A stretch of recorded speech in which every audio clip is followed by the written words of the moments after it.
Hello, everybody, and welcome to People in the Boxes, Thursday night, 8 o'clock Central Time. It is Halloween, October 31st, 2024. If you could do us a favor, hit that like button, share it out.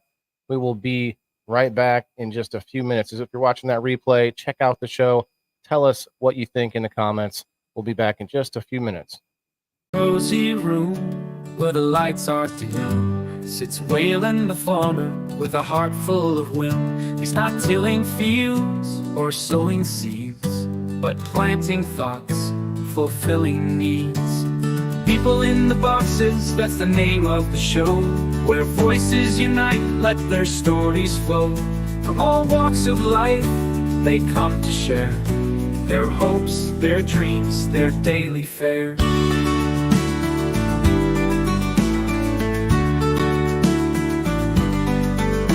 With headphones on and mic in hand, Waylon invites listeners from across the land. He says, come on in, don't be shy. Let's talk about life, let's give it a try. People in the boxes, doggies unfold. In this podcast, hearts are bold, breaking down walls with every word. In Waylon's world, everyone's heard. Everyone's heard. From the city slicker to the country lass, every episode a new class, discussing love, work, and everything in between. Waylon's voice, the perfect scene. He cultivates thoughts like crops and rows, his podcast a garden where wisdom grows. No matter the topic, big or small, Waylon's there, connecting us all.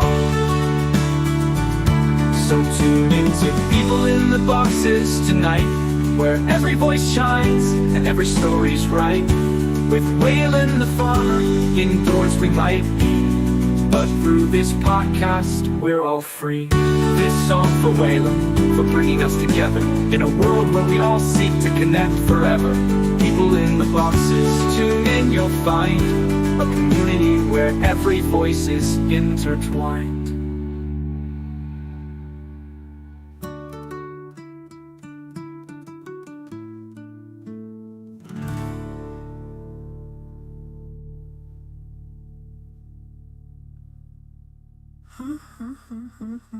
If you cultivate thoughts like crops and rows, every episode a new class, discussing love, work, and every word. In Waylon's world, everyone's heard. From the city slicker to the country lass, every episode a new class, discussing love, work, and everything in between. Waylon's voice, the perfect scene. From the city slicker to the country lass, every episode a new class, discussing love, work, and everything in between. Waylon's voice, the perfect scene. He cultivates thoughts like crops and rows, his podcast a garden where wisdom grows. No matter the topic, big or small, Waylon's there, connecting us all. So tune in to People in the Boxes tonight, where every voice shines and every story's right. With Waylon the farmer, indoors we might be, but through this podcast, we're all free. This song for Waylon, for bringing us together in a world where we all seek to connect forever.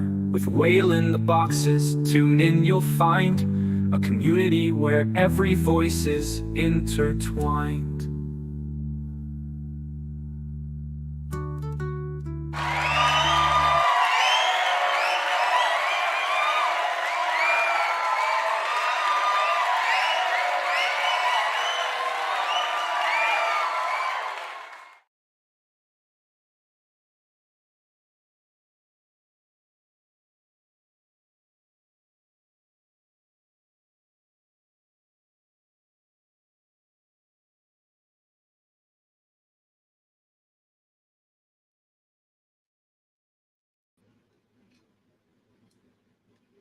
All right, let's go, everybody. Cheers and happy Thanksgiving. Oh wait, that's not right. Happy Halloween, everybody. It is Thursday night once again, 8 o'clock Central Time. People in the Boxes, episode 118. It's going to be a good one. We've got a lot to talk about tonight. We're a little late, so apologies. The Halloween festivities kept me out a little later, a few minutes past what I wanted to be, but that's okay. We had a good time. Hope everybody had a safe and good time tonight for Halloween. Kim, you remember this mask?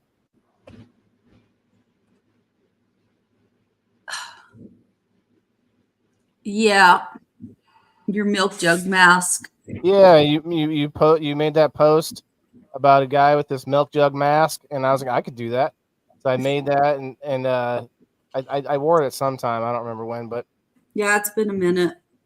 I grabbed it last minute, like literally as the song was ending. I was like, let me grab something. Oh, there's something.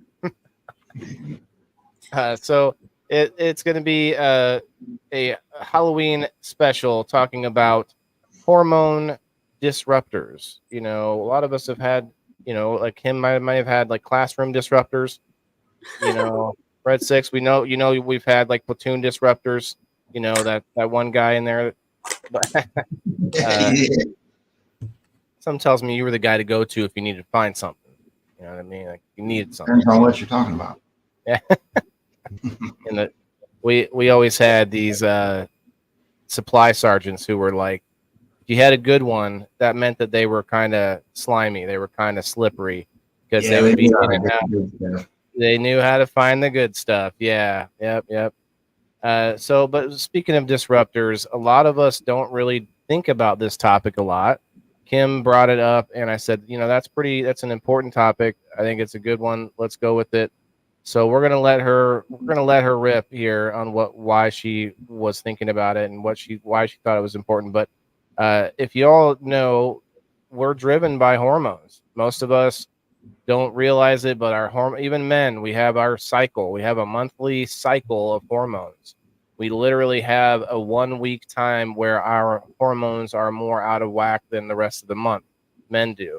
So we're going to get into it, but we got Red Six with us from Boots and Bushes. We got Kim Axel with us from the Legit Bean Review remastered, or well, not remastered anymore. It's the Legit Bean Review backup.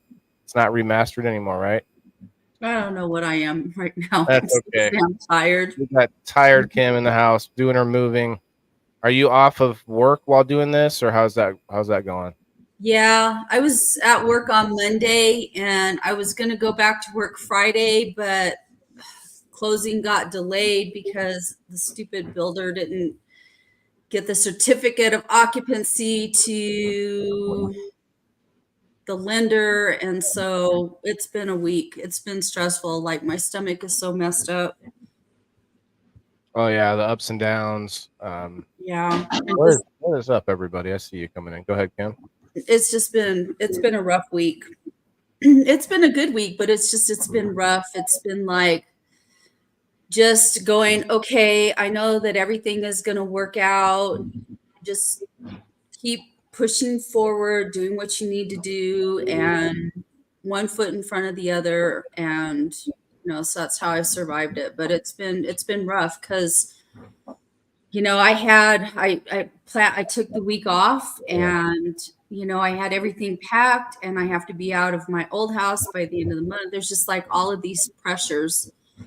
And so, but I finally your plate's full. Your plate is full. Yeah.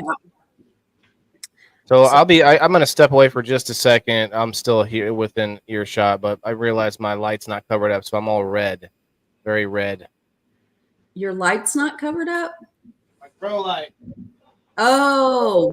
A red glow from his grow light. Gotcha. So I just want to clarify something. Hormones are not just your sex hormones. Your whole body is made of all kinds of different hormones, and they're regulated between your brain and your thyroid. So when we talk about hormone disruptors, they're your chemical signals in your body. And it's more than just progesterone or Estrogen, testosterone. testosterone or estrogen. Like I don't know all of them. I'm not that familiar, but it's your endocrine system refers to your hormones. And I read a lot.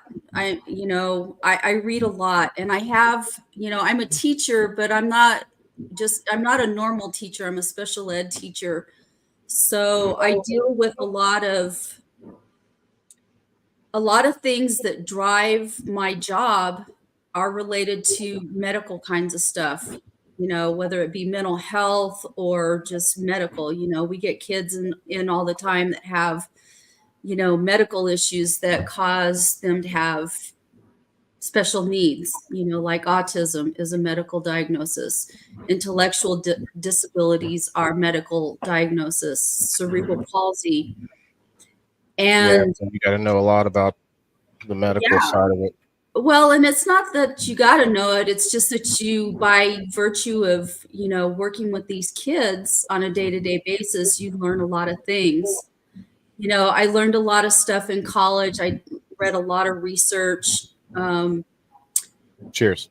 I am 20 some odd years out of being out of, finishing my master's degree in special education. So, things change. The field has grown. There's a lot more knowledge out there, but it was a starting point for me. And so anyway, I've been a teacher in January, it'll be 25 years. And one of the things that I've noticed, like I pick up on patterns. I notice patterns of things. And one of the things that I noticed early on was that, for example, people that have autism often have family members that also have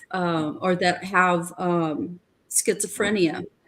So you'll see in families somewhere along the line autism and schizophrenia. Not always, but it's a very high instance of it. So I noticed these things. And so over time, I started noticing, I started like looking at rates of autism, not just autism, but a lot of things, a lot of medical kinds of things. And I was like, what could be causing that? It just circulates in my mind.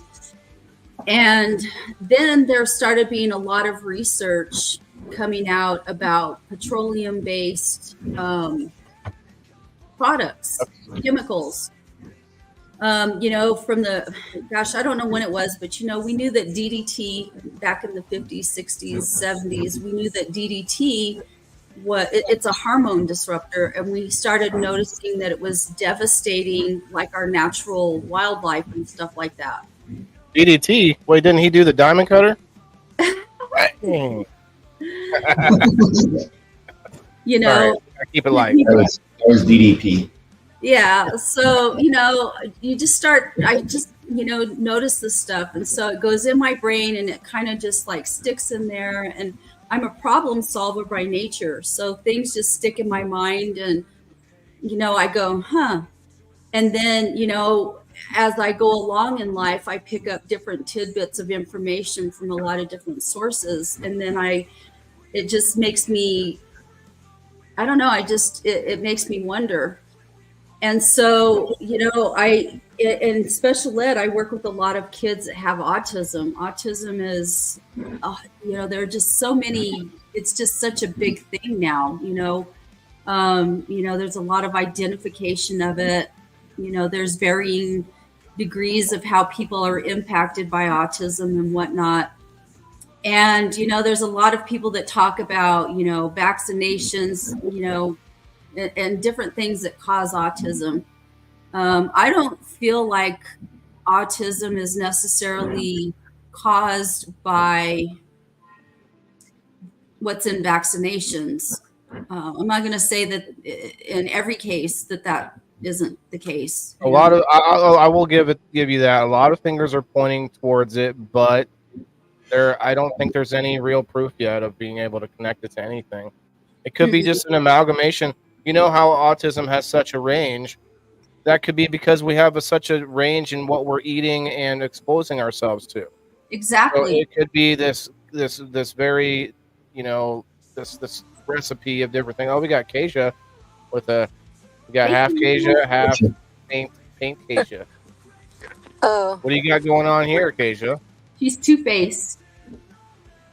Well, No. I mean, just two faces. Kinda. Isn't that the guy from Batman, Two-Faced? Batman. Yeah. Yeah. No, that's not who she is, though.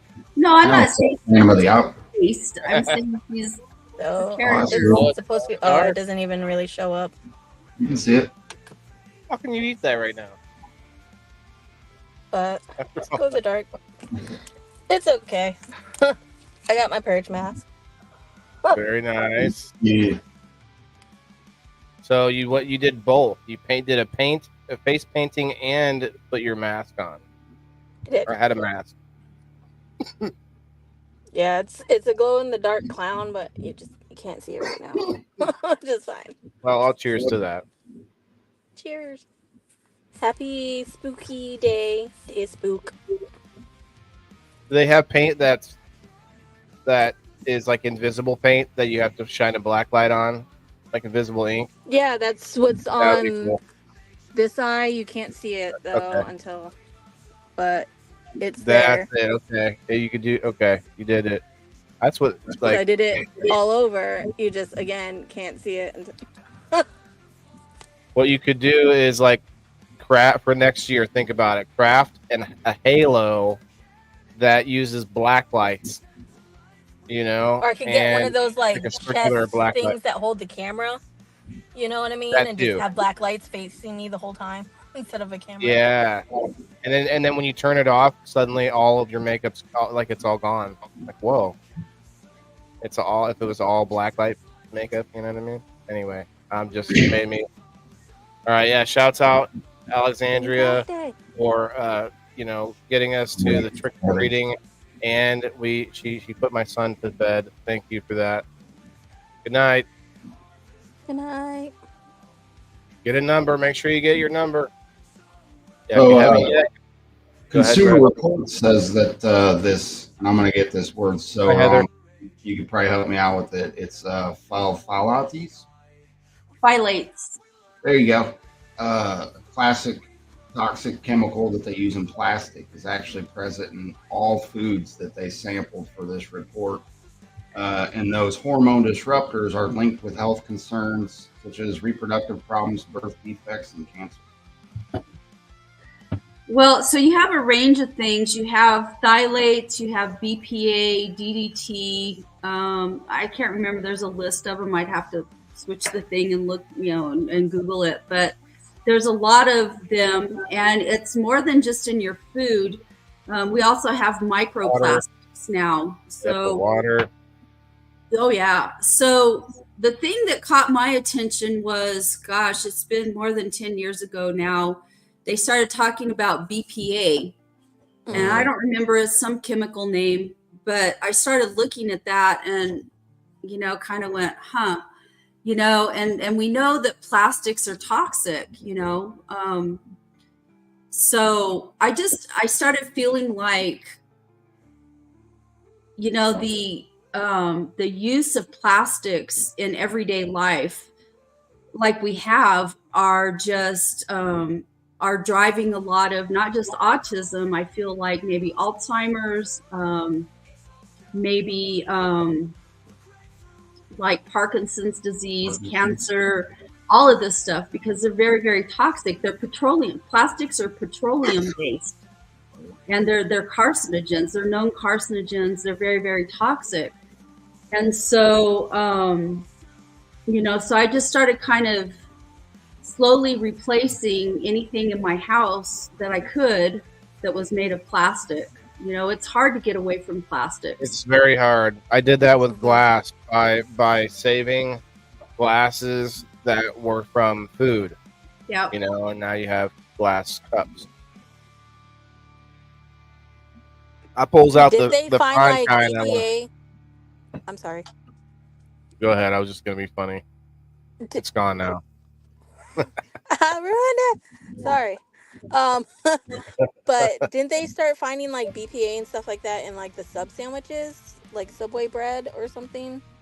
They were saying like There's the a lot same of chemical. carcinogens in what we eat too. Yeah, but I think too. I'm not Kim really said, sure if they found BPA. I haven't seen that, and I'm not saying that it's true or not true. It could very well be true. If you've Hi, seen it Rose. somewhere, then it's potentially possible. Or that information comes from someplace. That's why you have to do your research. You really have to look at, be a good consumer with what you read and really look into it. I will say, our food is wrapped in plastic. Our food comes in styrofoam. Like if you buy meat at the store, it comes in a styrofoam tray now, which is a plastic. It's wrapped in plastic. It's processed through stuff that's got plastic parts in it. It's in our water. These things are not just plastics, aren't just, the microplastics that they're talking about these days are tiny parts. They're in fish, they're in animals, they're in humans. We're consuming things that have plastics in them. And they don't biodegrade. We know for a fact that plastic takes a very, very long time to biodegrade, and it does not biodegrade once it hits your system. It deposits in there and it builds up. And, so we're consuming stuff that has carcinogens in it. There's a list of things that you can do that people will say terms like, this will help to detoxify you. There's a whole bunch of different methods and ways. I heard recently that fasting for 3 days actually is a detoxifying thing, because your body is then using every bit of what it's got and then some. And I don't know, that would be difficult for me. 3 days, no food. Ooh. I don't think that is going to get rid of much. It might get rid of certain biodegradable or organic things within your body. And at the colon a little bit, maybe. When we're talking about these chemicals, we are talking about forever chemicals that don't go away. And there's no way to get rid of them. At least none that we know of. There is some hope. They have found some bacteria and some fungus. These were stories. I haven't done a follow-up. There's stories from years ago I read on both of them that will eat plastic. Yeah, there's those, like, they look like mealworms. I don't know if they're mealworms or if they're similar to mealworms, but they're bigger, will eat plastic. But, the danger is that we consume so many things that are in plastic. What happens when that gets out of balance, when those worms get out of balance, and they take over? I mean, right. It's just it's gonna feed a new problem. Yeah. So I don't know. I don't How know. do we get off of it? So I saw a little an advertisement or paid, sponsored ad on Facebook about a type of bag that is biodegradable that you can replace all of your baggies with. It said something along the lines of how long it lasted and stuff, but it's not going to last like a Ziploc bag, and so therefore it's going to be a difficult transition for some people. But it was at least an alternative. Hi, Rose. I have Life Straw. What about the cellulose bags or something? Not everything. Even plastic? The microplastics, Rose? Wow. What's that, Kasia? Didn't they have the cellulose bags or whatever, the plant matter bags?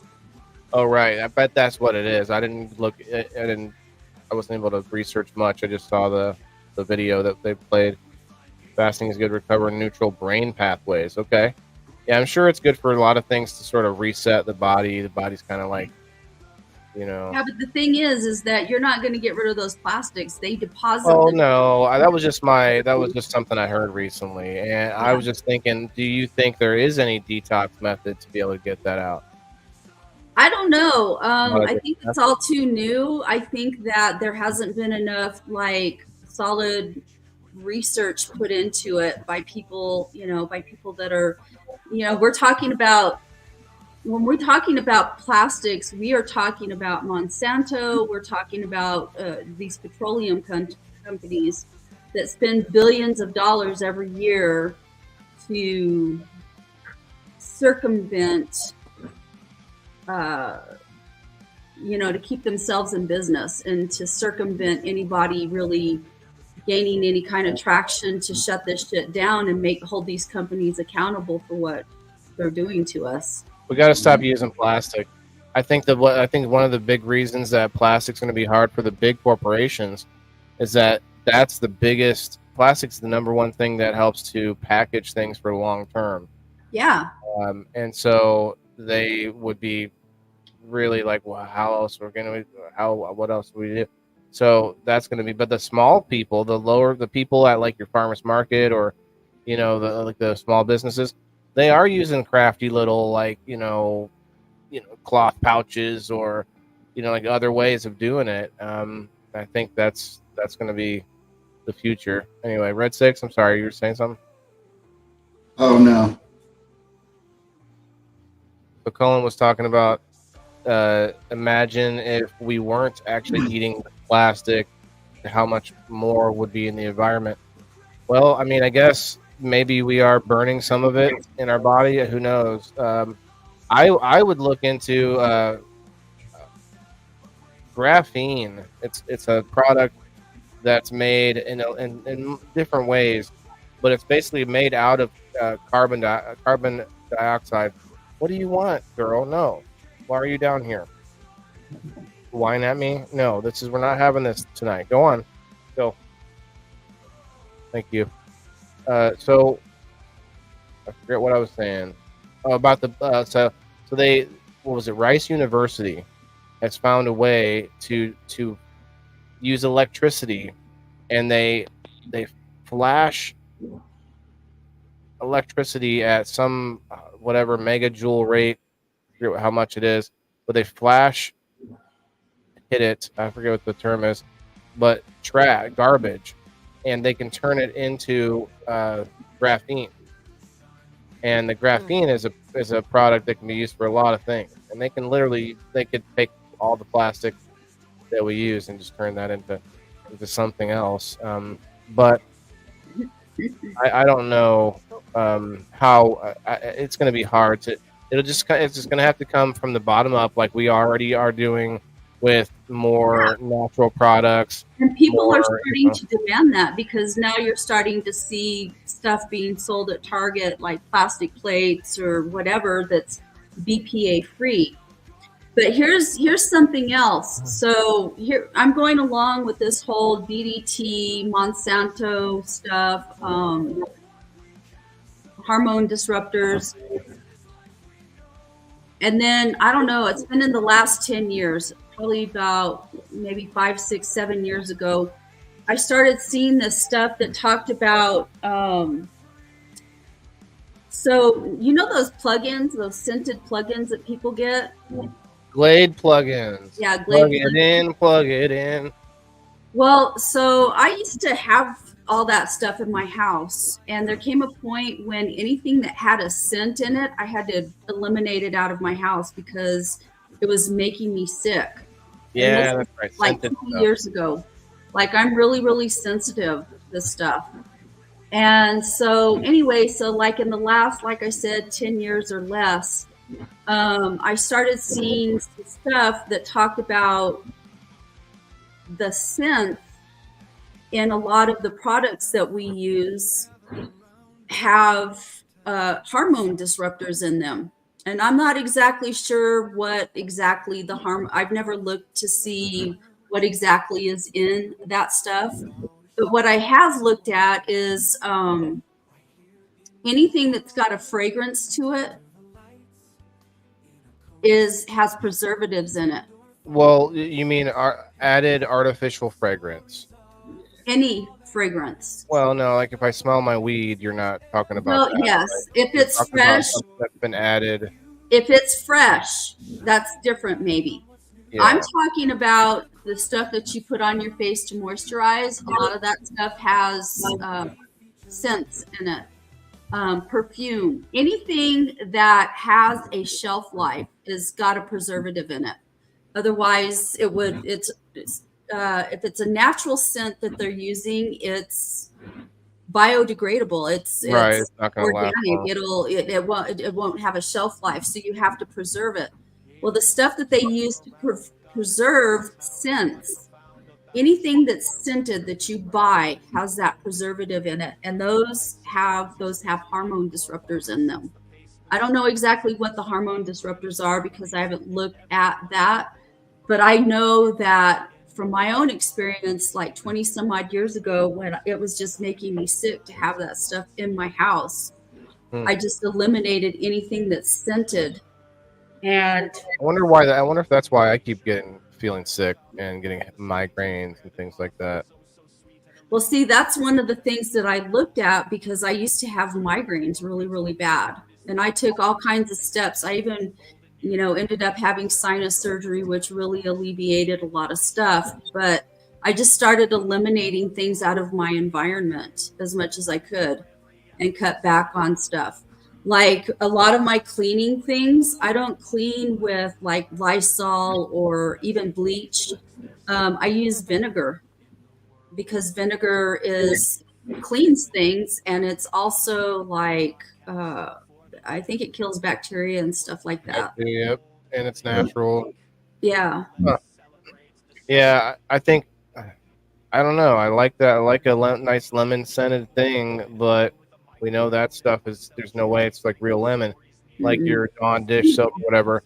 I do have antibacterial Dawn dish soap now. Antibacterial, that's another problem altogether, but I like to have it for at least my dishes and my hands once in a while. I am not how do I say this without sounding dirty? I try not to be the cleanest. Like, you don't want to be too clean. Well, it's not good because you kill you don't want to be too clean. Bacteria that you need. When you kill bacteria, there's good bacteria and there's bad bacteria, and you need the good bacteria. So and that stuff kills it all. What's up, Chris? This is a good time to remind you guys, if anybody's out there that is not a subscriber, you're still allowed to get in on a giveaway tonight. If you hit that like button, share us out, you actually can get in on it 3 times. If you go over to X, do the same thing, hit the like button and comment, and then do that on Rumble. If you do those 3 things, you'll get on there 3 times for a game night ticket. And anybody else obviously knows the deal. That's how Thursday nights work. But yeah, that's another subject, I guess. But the bacteria. But I think that is part of it because our body is not in equilibrium, or it's not in symbiosis. Symbiosis, maybe the right word, for when all of our systems are working in conjunction with each other. You have the bacteria in your gut working with the bacteria through your body, and these disruptors we're talking about could easily be causing those kind of problems too. I think one that I didn't think about until, was that you, Red Six, or I forget who said it, might have typed it, about, I know it was maybe Cullen, about the bottles of laundry detergent. The plastics in them are a different grade. It's a different, it's a grade or another term, but different grade of plastic. And I knew this myself. I actually saved some of them because you can actually melt them down and then like mold them into things. It's like a very, very recyclable. Well, is that good though?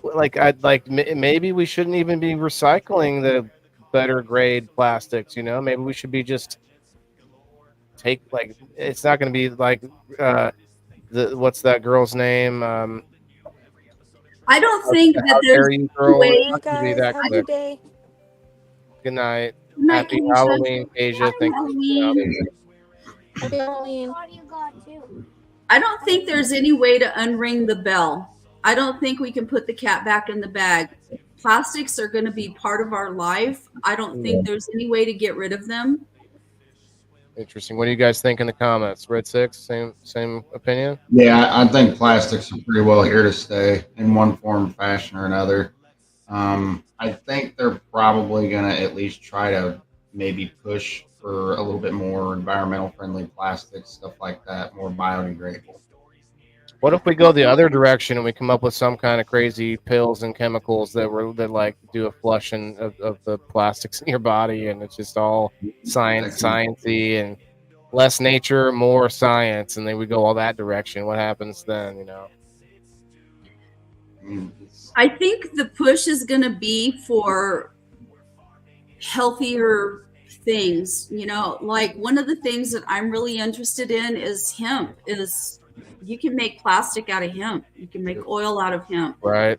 No, I'd like to see alternatives to, and I'd like people to push for that. I think, you know, that's what I'd like to see. And I think, Well, there's a big problem with that as far as fuels go, and even plastics, that you cost effective. Even if you were able to snap your fingers and make the equal number of hemp processing facilities to oil processing facilities, all of it equal cost wise, you cannot get the same amount of energy out of hemp as you can out of oil per the amount of time it takes, like, you know, people to do that. Like, say you're looking for a gallon of each, right?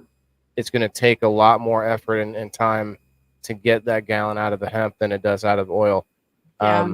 And that's the reason that you're never going to see it unless you find a way to make it profitable by doing a few things, using byproducts. We all have, you know, the hemp industry, the cannabis industry has byproducts.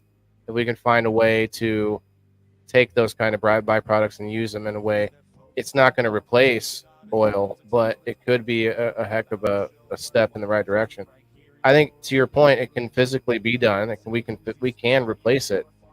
It's just that someone's gonna have to take a hit in the pocketbook to do it, and that's the hard part. I honestly, I don't know. I think there will probably come a day when we have different technologies that are developed that will replace gas burning engines.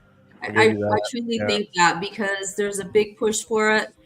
They're just not healthy, you know. Well, then you're right. To make hemp into a gasoline or something your car can burn is a lot more difficult than to, say, make it burn in a generator and generate electricity for electric cars. To your point, yeah. I think we're going to look at you know, I was at one point really in love with the idea of hydrogen technology. I haven't kept track of it to see, you know, there's just so much going on in the world. It's hard to keep track of everything. But I really like the idea of hydrogen technology because, you know, if you can harness that energy, because hydrogen is a very volatile gas. And so, you know, one of the biggest concerns that they had 30 years ago, 25, 30 years ago, was that it was so volatile that it was hard to harness that safely to use. Yeah, driving around a bomb, basically. Yeah, exactly. So, you know, if they can figure out ways, you know, people are just always,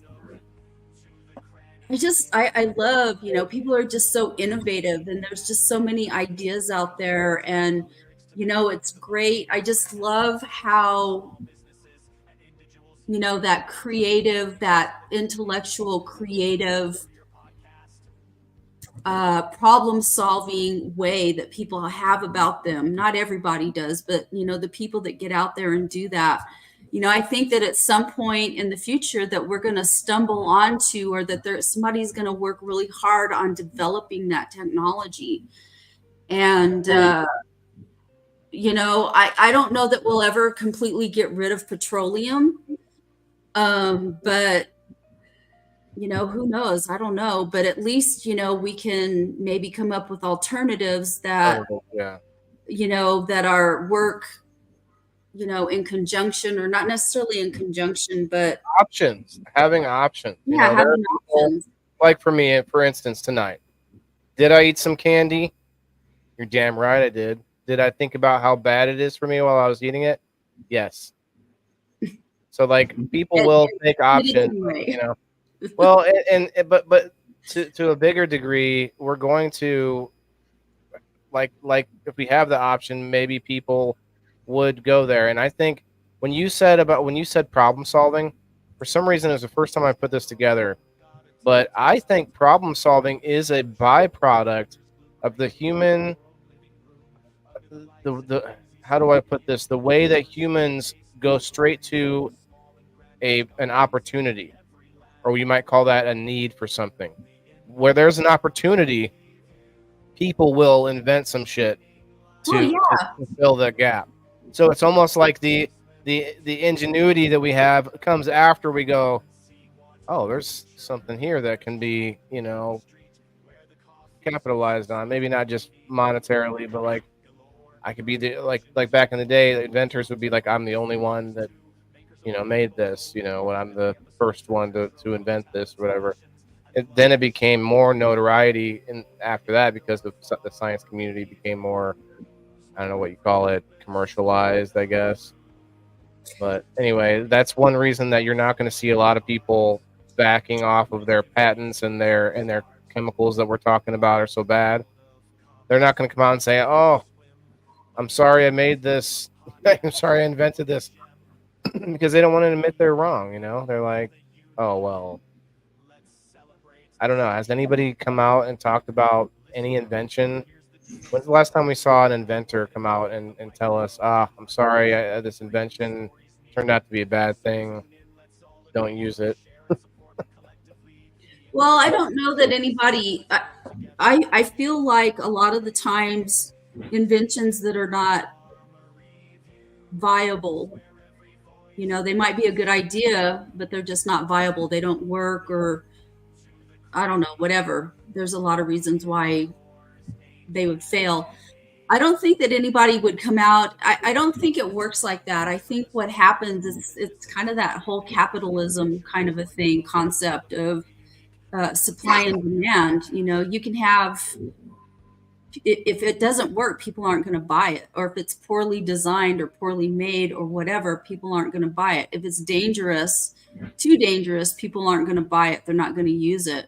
And I think that things fall by the wayside because of that, Or the Or things that they're are just, dangerous, people accept, or it's an acceptable danger. Like lawn darts or like Diet Coke. or Diet Coke. Like if that's people crazy. knew how bad that shit was for you, like really bad, like, I don't know. I don't know how that stuff is still being sold. It's really bad for you. Well, was that Colin? Was that you, bro, that brought up the fluoride? He said fluoride is another example of a byproduct that they found a way to get into our bodies, and so that it was spread out and it didn't have any. It wasn't concentrated in any areas, wherever it would be concentrated at, because it's one of those chemicals or whatever. And I've heard it's a toxin, and they're giving it to babies in what's called nursery water. Yeah. What? Are you kidding me? It's supposed to be for your teeth. These are babies without teeth. I don't Yeah, know. some cities are taking the fluoride out of their water supply. Good.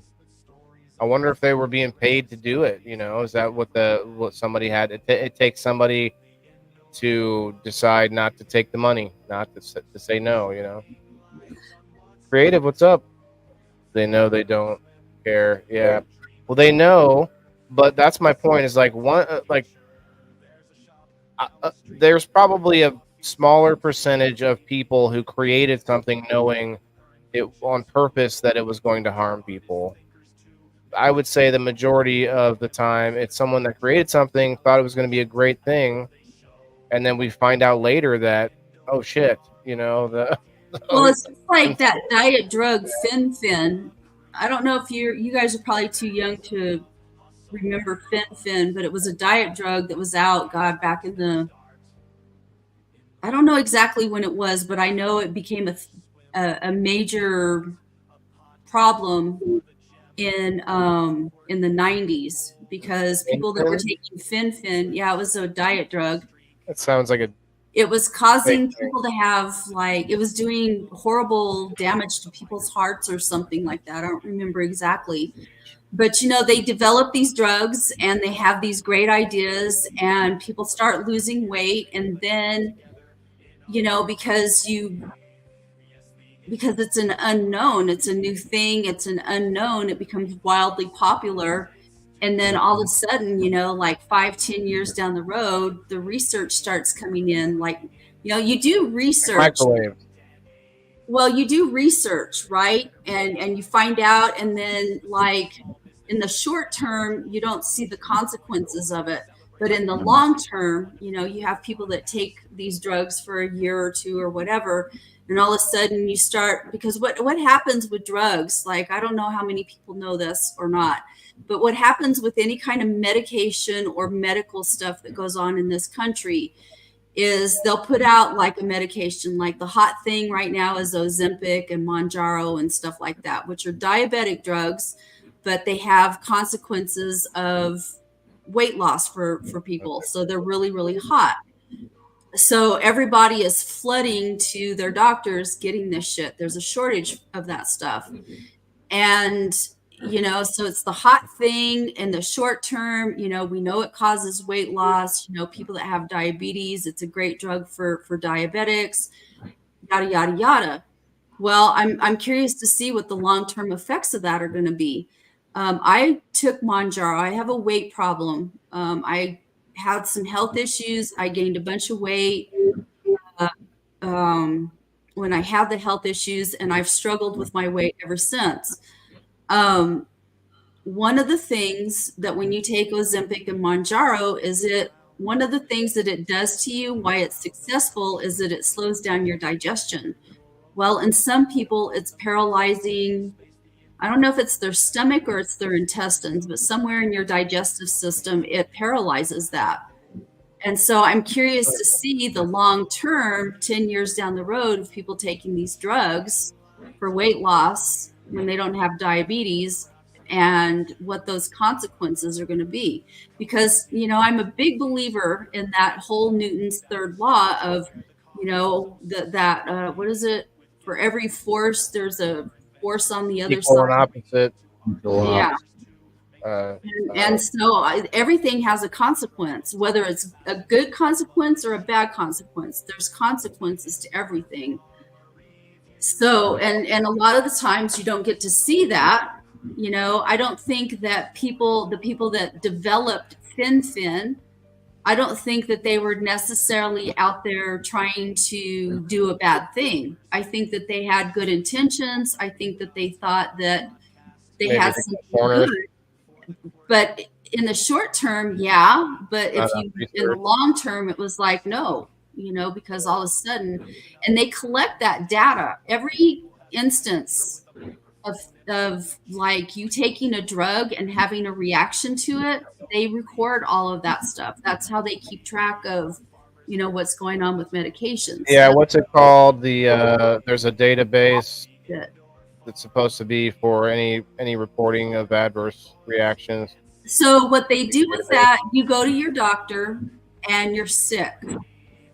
And so your doctor, you know, what your doctor does, the doctor is logged into a health system through the state health department. So all kinds of stuff is tracked through the state health department, and it's all fed into a national database through, I want to say, the National Health Institute. I'm not exactly sure on that, but it's a depository of everything. And so that's how they keep track of a lot of this stuff. That's how they catch, you know, these problems that are going on with medications. So, you know, these COVID vaccinations are relatively new. The technology is not new. They've used it for cancer patients for, you know, about 15 years or maybe longer, somewhere around in there. That the technology, Yes, but not that thing was warp speeded through. Yeah, I just the That's what made a lot of people iffy about it, you know? well, yeah, but you have to look at what was new in the vaccine. That's what I You mean. know, The whole well, thing. you've got the same Oh, chemical. okay. Do you Well, remember when they changed the definition of vaccine in order to include the COVID vaccine? Do you remember this? They had to. They literally had to change the definition. what do you That mean? is upsetting. Of what a vaccine is. It's in the dictionary. It's the definition has changed of Oh, what a I don't vaccine. know. I don't know anything about In that. order to include the mRNA. I think, yeah. So whether it works or not, I'm not arguing that. I'm arguing that it was just it was too fast for a lot of people. Like you were saying, all the studies that have to be normally done, and it was also a new thing. They had to change. Like why do you have to change that? That's just shady to me. Don't change the definition because Well, I save don't people's know. I lives. don't know what changed in the definitions. I'd have to look at the language and compare the two and really think about it. But most vaccinations for viruses, so your flu Right. This one is vaccination, not. That's why they your, changed. well, let me just say this. Most of your vaccinations traditionally are hatched in an egg. Like, well, I shouldn't say they're hatched in an egg. A lot of them are. Incubated too. So, that's how they get them. And then they take whatever and they inoculate it with you in your system. The mRNA doesn't work like that.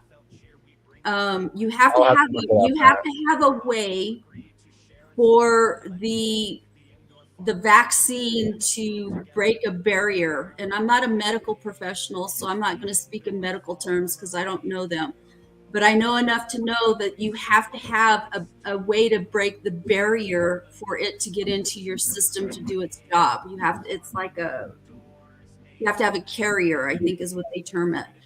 And mRNA doesn't work like that. They're using so you have DNA. Humans, animals have DNA, viruses have RNA. And so they use the RNA which is a piece of, so you have DNA. God, I don't know how to explain this because I'm not a medical person. So you have DNA, right? And your DNA is very complex. It's made up of all of this stuff. RNA is very, very similar, but it's not for mammals. It's not an animal thing.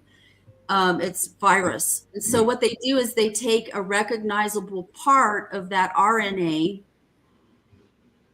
that's not going to kill you, and they put it into your system so that your body recognizes a component of that RNA, which with COVID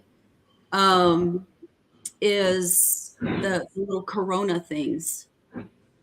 Is what they, the RNA part of the COVID is what they took out of the RNA, the corona part, so that when it gets in your system, your body like develops the antibodies to fight it off. That's the whole premise behind that. Flu vaccinations work the same way. Measles vaccinations work the same way. Smallpox, they all have some kind of component in it so that it gets into your immune system and your body builds the antibodies to fight off that disease. But the way that they do mRNA is different. They're not hatching it in an egg. They're not doing it in the normal way that they traditionally have done vaccinations. It's a whole different thing. And like I said, it's not a new technology. They've been using this for a very, very long time with cancer because there are many cancers that they found that are caused by viruses. They're viral. In September of 2021, the CDC changed the definition, and here it is. It goes from vaccination is the act of introducing a vaccine into the body to produce immunity to a specific disease. It now says vaccination, the act of introducing a vaccine into the body to produce protection from a specific disease. meaning that you don't have to be immune anymore. They used to boast that it gave immunity. Remember, Biden said, you will not get COVID if you get this vaccine. Well, we know that's not true. So Well, whether you or not it cannot. does what you hoped it does, they lied about it a whole bunch of times, which is the part that's messed up. Can we I just don't. I agree on that? don't think that in my opinion, I can understand why they would change this. Okay, because Because now they're probably going to there, use that type of because vaccine going well, forward. because there's certain viruses that you cannot become immune from because they mutate too fast. The flu virus is one of them. The cold Well, virus is there's another. never been an actual vaccination for a respiratory um, virus. What do you mean? The flu shot is not a flu vaccine. It's a flu shot. That's why they call it a flu shot. It's to help prevent the flu. It's not to make you immune. The polio vaccine, that it makes you immune to polio. There is a difference.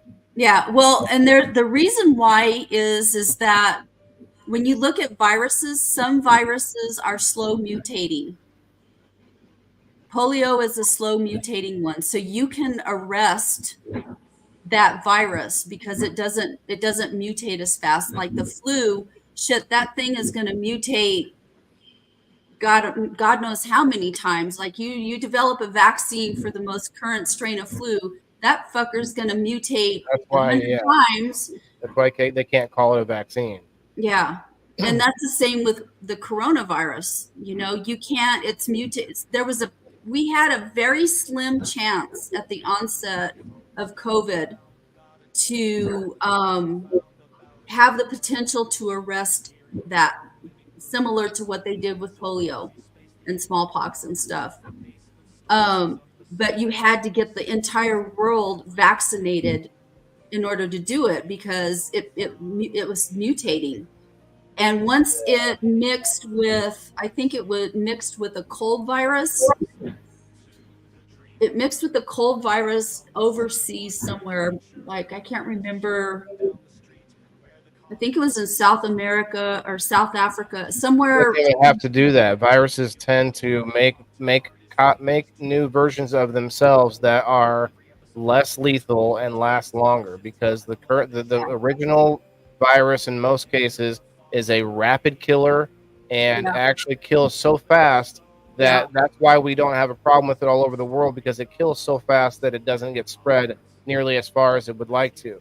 yeah. So viruses that are smart enough to evolve, like COVID has done, not just by itself, but with a little help, because I can also point you to an article about the United States doing experimentation on COVID to give it both the traits from the first strain to make it the most deadly, and also it was like the third or fourth strain that they combined the two to make it last way longer and be more transmissible, but also be very deadly.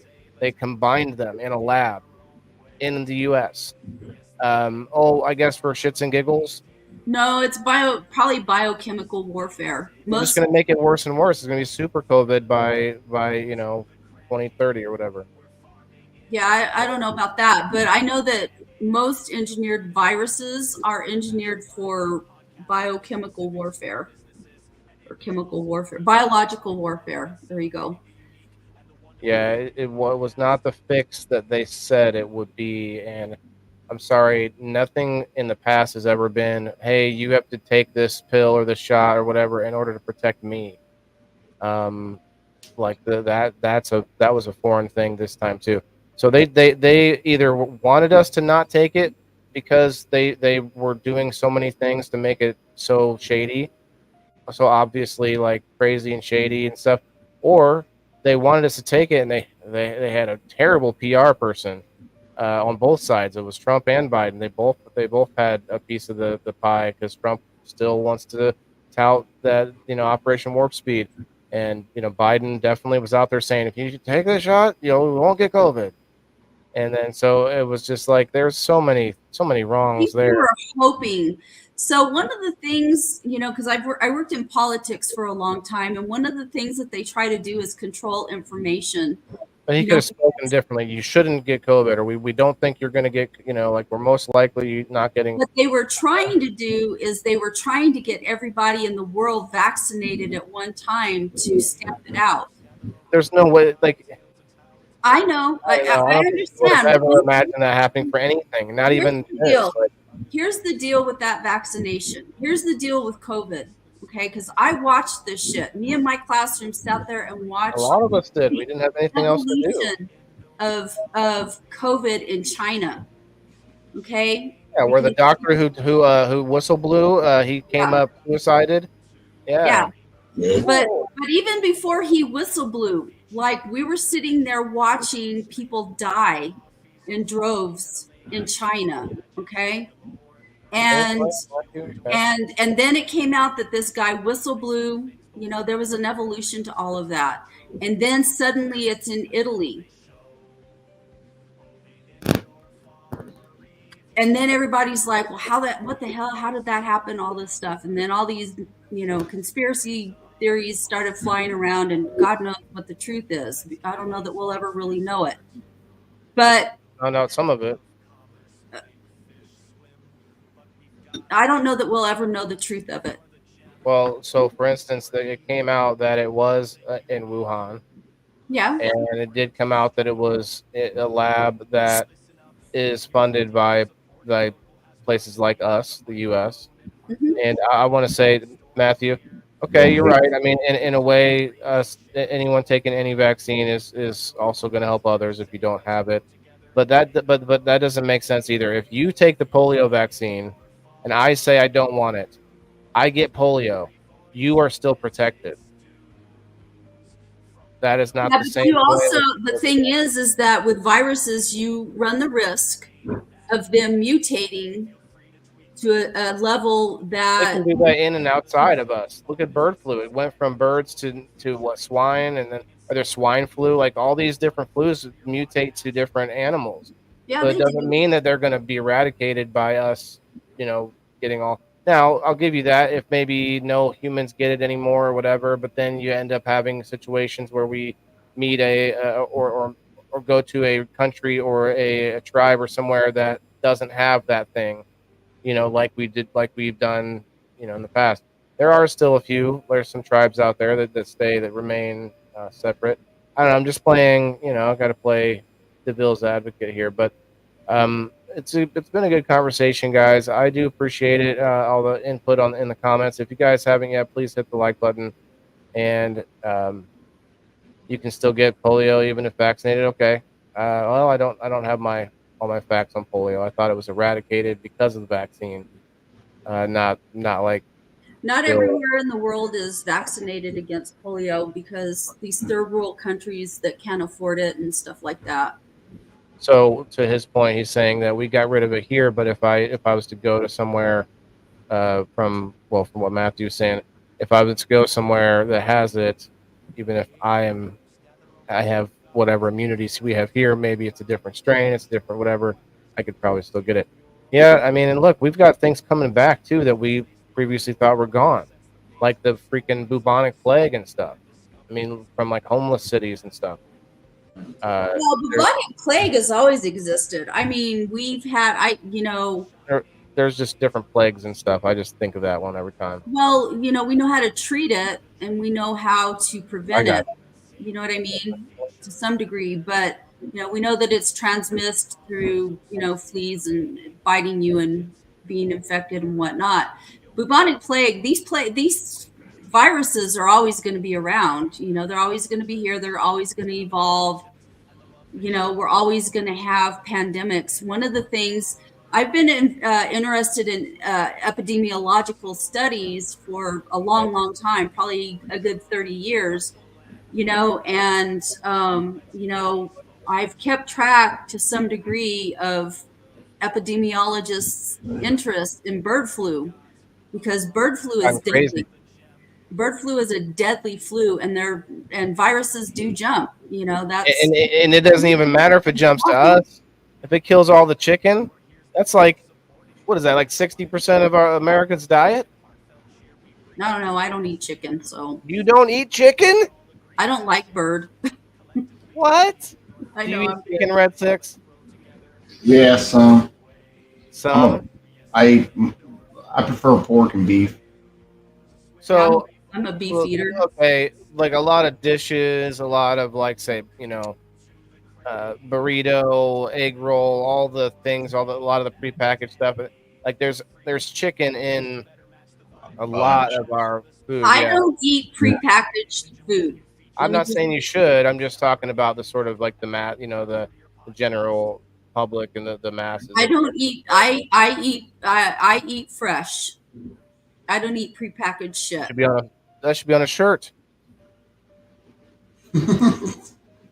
I eat fresh. That's I it. do. I eat fresh. That should be okay. I'm gonna write that down. The indoor farmer. I eat fresh. It's a good shirt. I don't buy stuff. The only thing that I buy in cans that I consume are tomatoes. Canned I don't tomatoes. eat Huh? I Hey, what's don't wrong eat with canning things and preserving things? There's like natural ways to preserve Oh, I things. know. My mom used to can and all that stuff, but it's a pain in the ass and you got to grow it or get it and it's not that easy. It's a lot of work to can. But the only thing that I eat out of a can is tomatoes. I don't eat stuff I don't eat frozen vegetables very often. I eat spinach out of a can. Yeah, I don't eat anything out of the can. I'll either eat it frozen or I'll eat it fresh and I'll cook it. Because it's Yeah, just Matthew's just had some new experimental therapy. He says, I as a cancer survivor, love science, just got done with CAR-T therapy. They literally take your white blood cells out, alter them in a lab to fight your specific cancer, put them back in you after 3 doses of high dose chemo. Science isn't perfect, but damn, is it life prolonging. yeah. But yeah, we definitely have a lot of people alive today that shouldn't be for lots of different reasons. Well, I want to So circle. there is that. I want to circle back to The the hormones. hormone disruptor thing. So the thing that prompted me to mention this topic was I had just seen an article, and I can't find it again, of course, but I had just seen an article where they had been doing a piece of research that where they found evidence of hormone disruptors, and I can't remember if it changed the DNA or if it changed chromosome. It was mutating either the DNA or the chromosomes. I'm not sure. I can't remember which. And if it's doing that, right there is your cancer, because cancer is a problem with your DNA, with your chromosomes. So There is your autism. There is all of these genetic things, not necessarily genetic, but chromosomal DNA things. cellular things, yeah. That these hormone disruptors, and I knew it. When I saw that, I got really, really excited because I've felt for such a long time that plastics were probably a big cause of, or probably a cause of this large explosion in our populations for a lot of autoimmune disorders, all kinds of stuff. What is? I'm sorry, the hormone disruptors. Uh-huh. Okay. I think we're going to So- start finding, because you're starting to see people have all kinds of autoimmune disorders. So, Right. lupus and diabetes and chronic fatigue syndrome, or what is that one? Fibromyalgia. What else is it? I can't even. There's all kinds Alzheimer's, and Alzheimer's, I want to say Parkinson's, but I'm not sure about that one. Parkinson's, a multiple lot of them. sclerosis. I think we're going to start. I think they're going to start being able to link that. Now, would you say glyphosate is a hormone disruptor? I'm not sure. I'm not familiar with that I don't one. see why not. I mean, but if I had, where's Johnny Paradise at when you need him? Over on X, he's all about he will turn every conversation into a conversation about glyphosate somehow. but it is in all of our food because it's a pesticide. It's one of the biggest um, crop dusting, type of pesticide, massive pesticides, and they know it's poisoning us, but these non-organic farms are just, I Yeah.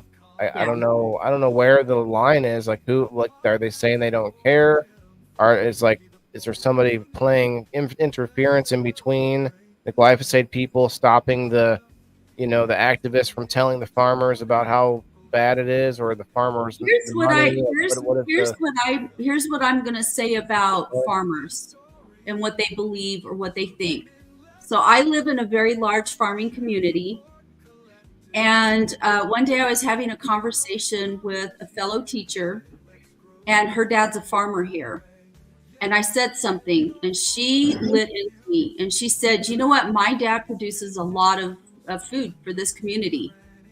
And she said, I can't remember exactly what she said, but essentially what she was saying was that the fertilizers and stuff they're spraying on these crops, they don't believe them to be poisonous or deadly or, whatever, all these claims that are being made against them. So I think that there is a contingent. I don't know, you have big farms that are, like industrial farms, that people like that I don't know about. But your average Joe Schmo out there farming and providing food to your grocery chains, your local grocery chains, I don't think that they believe the hype. I don't think that they see that there's anything wrong with what they're doing. I think there's a big disconnect. There's something there that they're not convinced that it's poisonous. there must be some counterpoint that is there. Now I'll give you this, not necessarily to counter, but to add to the mix, is there's a theory about radiation. Every time there's been a major like technological uh, jump due to radioactive or radiation type technologies, I'm talking our cell phones, like our the 5G technology now, that whole that whole scare and the conspiracy theory behind that. But you can go backwards, and there's several as well. I can't remember all of them, but I know they can, start from the atomic bomb and going forward. But like the atomic bomb is a huge one. It changed a lot of things in the world, not just the fact that it did the devastation that it did, but it just changed a lot of technology. And then going forward, you had things like nuclear subs, and there were different points in time that this theory, again, it's not my theory, but it also connects to a lot of autoimmune problems. Now, the person that was talking, this was on a space I was in on a Sunday. We call it the Holy Health Space with a nurse. Her name's Apothecary, and she's awesome. You would like that space, Kim. The space they had like a professional on as a guest, and they were describing how what you were just saying, how we are able to tie a lot of things to hormone disruptors.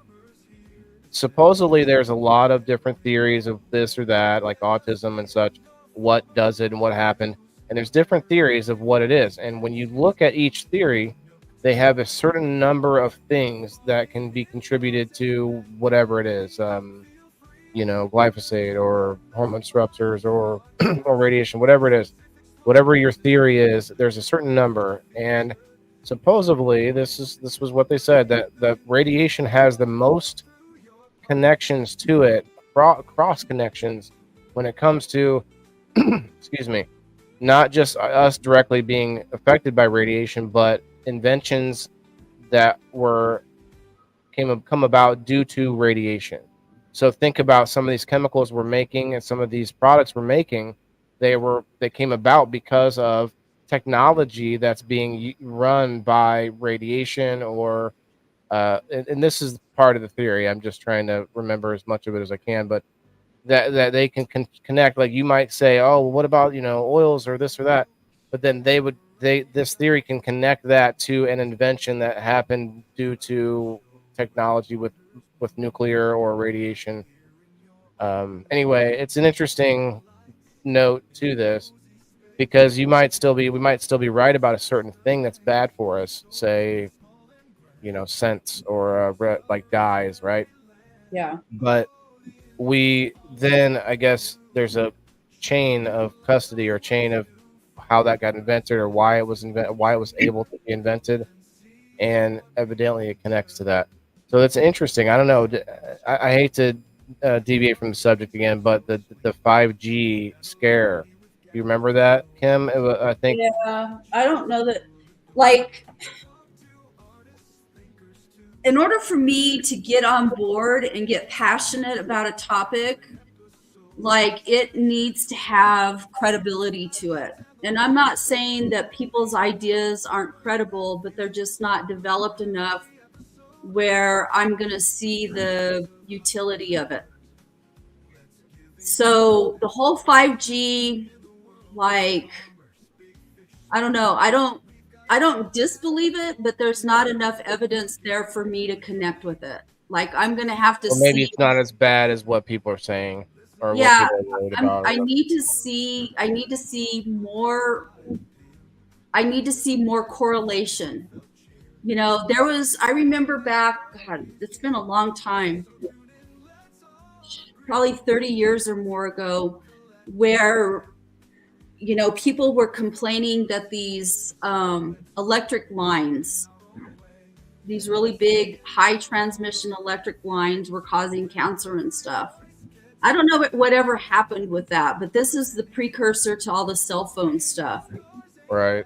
And I don't know that anything ever came out of that. Like, it's still back there in the back of my mind, like, I look over here, I don't have any of those big power lines directly over where I live or over where I work, but I notice them, and it's in the back of my mind that that's there, and that there's been some ideas that this stuff causes cancer or whatever. Whether anybody ever researched it or found any kind of a correlation to any kind of disease, I don't know if that's ever been proven or not. I like to stick to things. You can literally drive yourself crazy with the what ifs or wherefores, and I'm not going to do that. Like, I'm not going to do that. It's like, you can have a healthy curiosity without getting too, like, well, worried. yes, and things like that make me curious, and I might go, and I'll pack it away in the back of my head, and someday, if it comes up somewhere where somebody's done some research on it and it's got some kind of legitimacy to it, then I'll pay attention. Well, I could look something up. I feel kind of insulted, but I'm not going to take it personal. Well, I don't insult anybody. I'm just kidding. Red 6, you said you tried to get in there. I'm sorry. It was hard to get in between us. No, you guys are good. I'm listening and learning. I thought you said something. I wanted to give you that space. Yeah. I like that the red dye thing, though, because that was something you guys kind of brought this topic up last week, and that was something I looked into. And even my soap, my bar soap that I was using in the shower has red dye in it, so I stopped using that soap. Bro, check out the Squatch or Dr. Squatch. I'm sorry, Dr. Squatch. Yeah, I've seen a lot of those. Let me tell you something about red dye.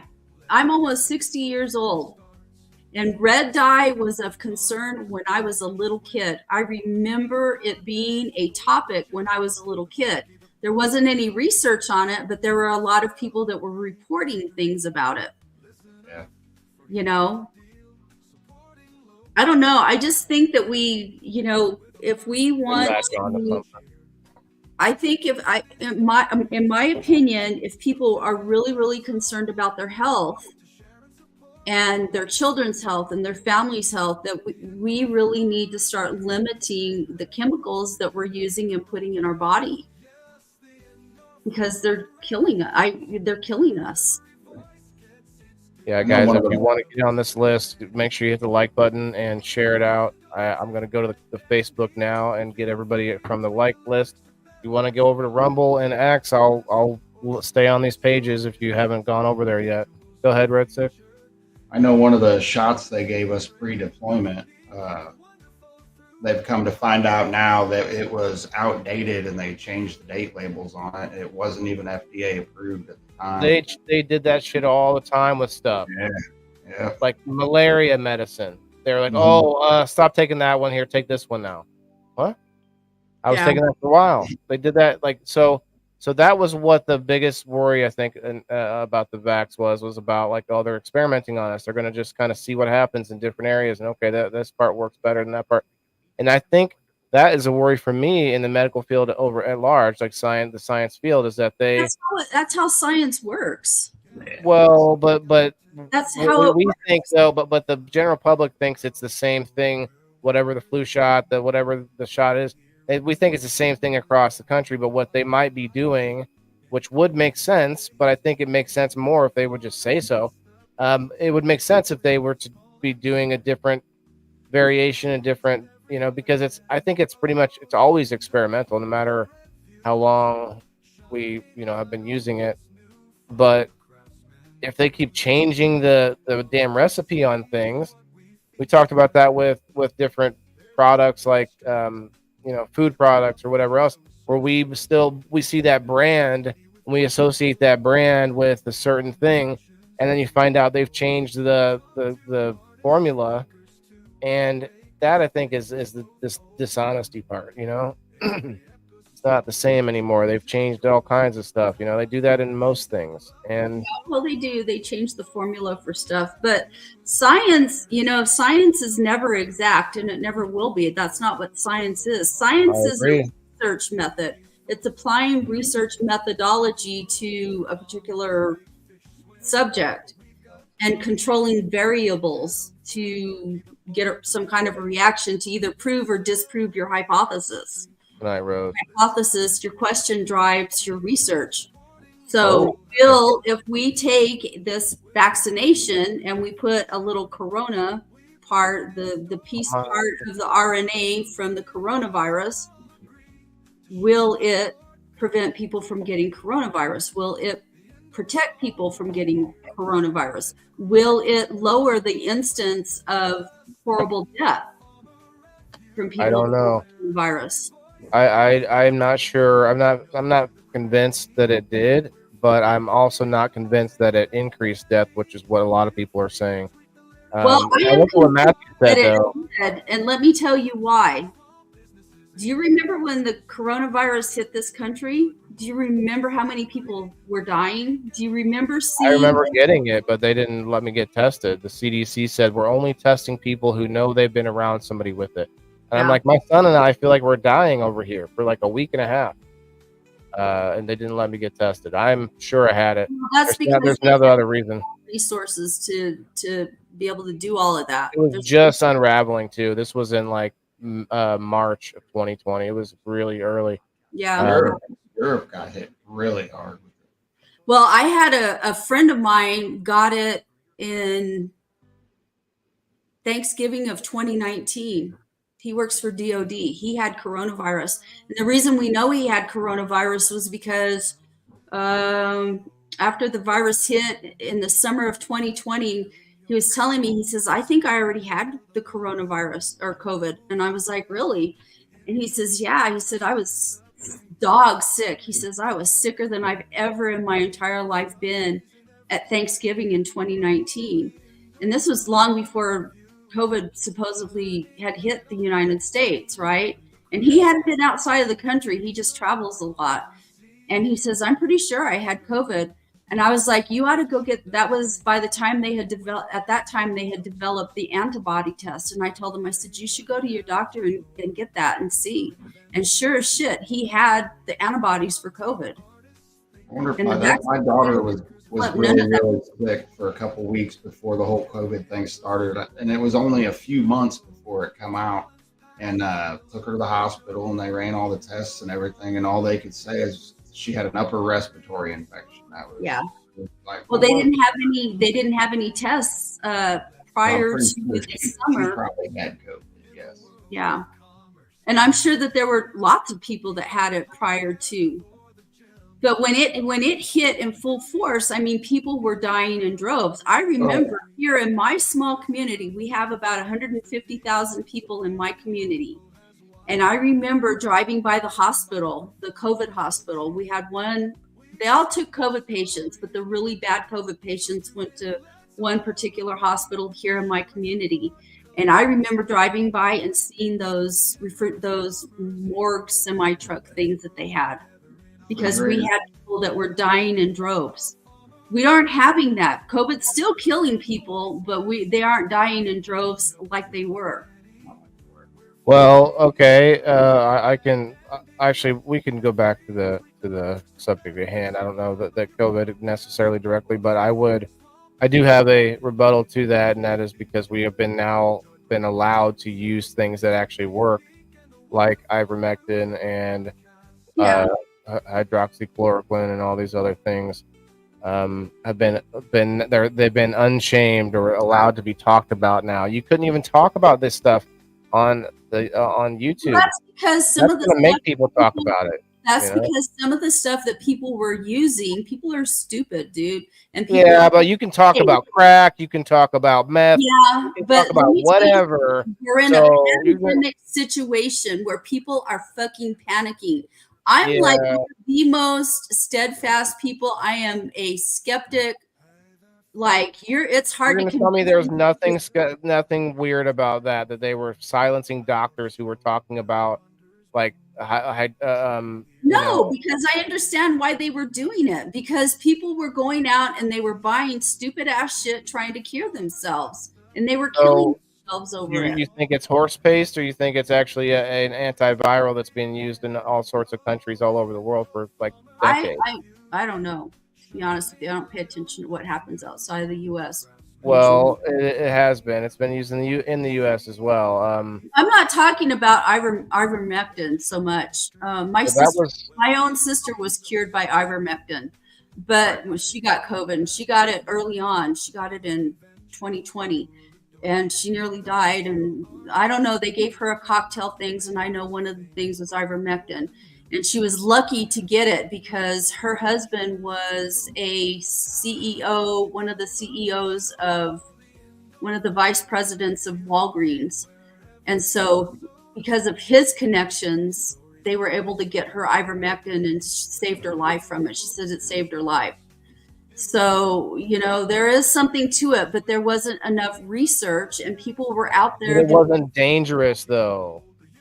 Well, why censor it, Kim? Why censor it? Because you have to understand the medical community is very, very conservative. You don't move. Censor the word crack. Censor the word, I don't know, mescaline. I could say so many words. Those are not things that we're trying to protect people in a pandemic from. Clearly. The pandemic is, remember the drug war on drugs and the opioid war and stuff. We didn't censor. Yeah, but it wasn't a worldwide pandemic, dude. All right. A whole different situation. I didn't mean to click that. You have to control. That's what they do. They control information. They control things, because you have people that jump on. They hear, oh my God, taking 30 Tylenol is going to cure you from having COVID. How many people are going to? They didn't censor that. I'm just saying, hypothetically, what if that were something? You know what I mean? And then you've got people out there fucking panicking because people were terrified. You fucking go to Sam's Club. There's no food at Sam's Club. You go to Walmart. There's no toilet paper. There's no cleaning. People were flipping out. Yeah. Well, I mean, I'm just talking about the censorship, which was, to me, messed up, because there were doctors with like real world experience trying to speak about it that were getting censored, and that to me is they should have been, because it was an unknown. There was no. These were doctors that were curing people of COVID with ivermectin, and they were being censored. There were whole panels. I watched a bunch of this stuff too, just like a lot of us, because we had the time. Yeah. We were watching it unfold. You didn't have to be a scientist to watch the real time unfolding of the situation, man, and it was just intense. Like, really. But anyway, I want to get out of COVID, because we can go on that all day long. But I saw Matthew had a good point. He said, remember when the big thing bouncing around was that cell phones were causing brain cancer. Well, they still say that that's causing like breast cancer because of women that put their phone right there, or Testicular yeah, cancer. that too. They are saying that still, but I don't know that they have that nailed down yet necessarily. Go facts and media, but now they have the news on everything by the minute. Yeah, and so they can change things. So that's actually one way of controlling things, is that you have the news cycle so fast. Oh, hey, I won. Let me just take myself off of here. You have everything going so fast that Lottery ticket. they can be wrong. They can say, when you're first out there with the news article, sometimes it's just the headline. You can read the article and it doesn't even reflect the headline. But if you go out there, most people are going to read headlines. They know this. It's all part of like what think tanks are. Think tanks are really just control. Brainstorming. There was a word I heard recently, but really just a place to brainstorm ways to control the masses. And the thing about I just lost my train of thought. Oh, yeah, about how they make it so fast, the news cycle. They can say something that's completely wrong, and then when someone says, hey, that's wrong, whatever, and whatever the right channels are, they can issue a retraction that then gets buried or no one sees. And that happens a lot with these big news organizations that are found to be coming out with these just horrendous information that no one sees the follow-up, except for people. Yeah, except for people that are opposing to that viewpoint, which are then going to look it up and find and show you. So that's why I like to look at sources that are from different directions.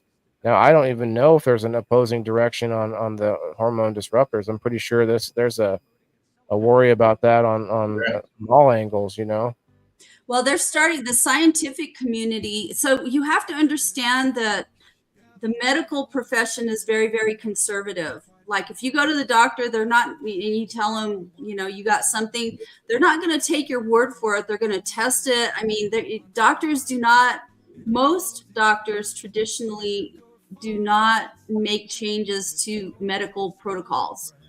You do get some that are more mavericks in the profession that are more willing to take a risk or, try something experimental or whatever, so you've got that contingent, but most medical professionals are very, very conservative and they're not going to jump and make changes because it's an unknown, and medicine is driven by science.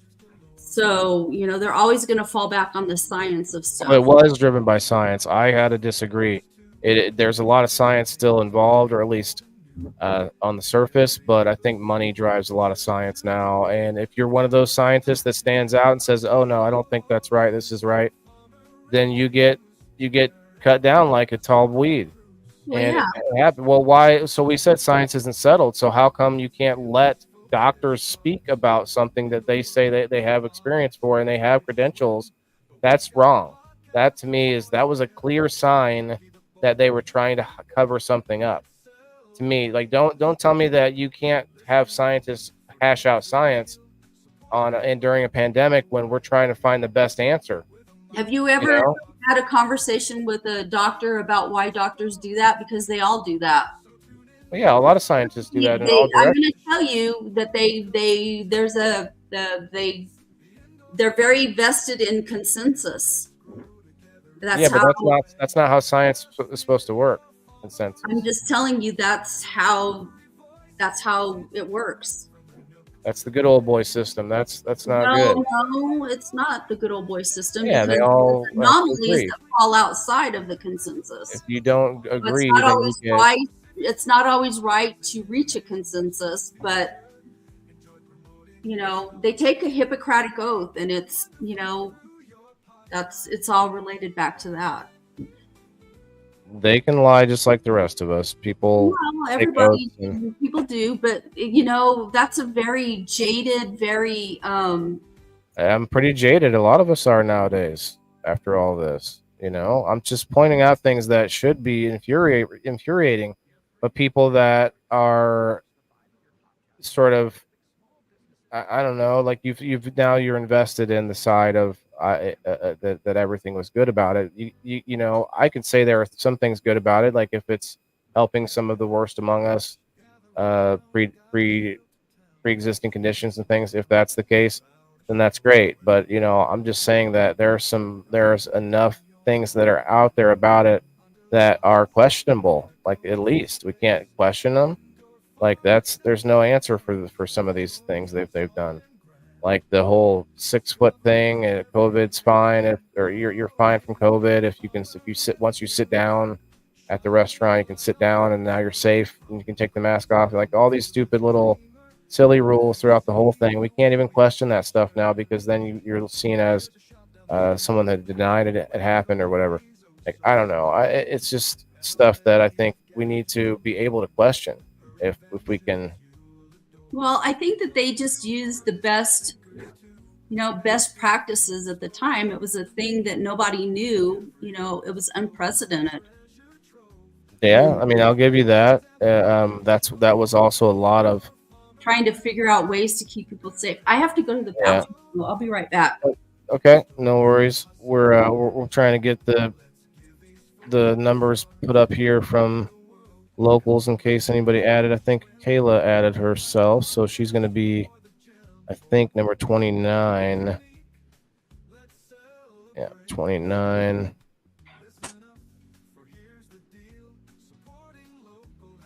Terry and Brendra, you've commented 3 times. I appreciate the enthusiasm, but please only comment once.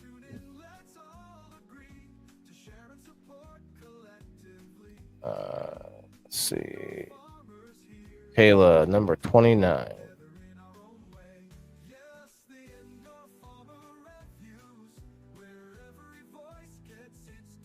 Okay, that should be caught up. Locals had an update in case anybody is curious. So what's up, Red Six? Any closing thoughts? We got about 20 minutes left. I'm gonna do another dab or two. I mean, I always get interested myself in the conversation. So, well, and it's a conversation that I think is important to have because there are some things that we found that we agreed upon as far as like the plastics and stuff like that. But then there's some things that, there's a lot of questions still out there about. So I like to find points of contention and points of agreement, and I think we did that. The COVID thing, I've never had a vaccine. I've never had it. I worked through the entire pandemic. So I've got to see, I guess, a little bit different side of it. Like a lot of people got stuck at home for months, and that never happened to me. So I got to work during it too, but I did change jobs during that as well.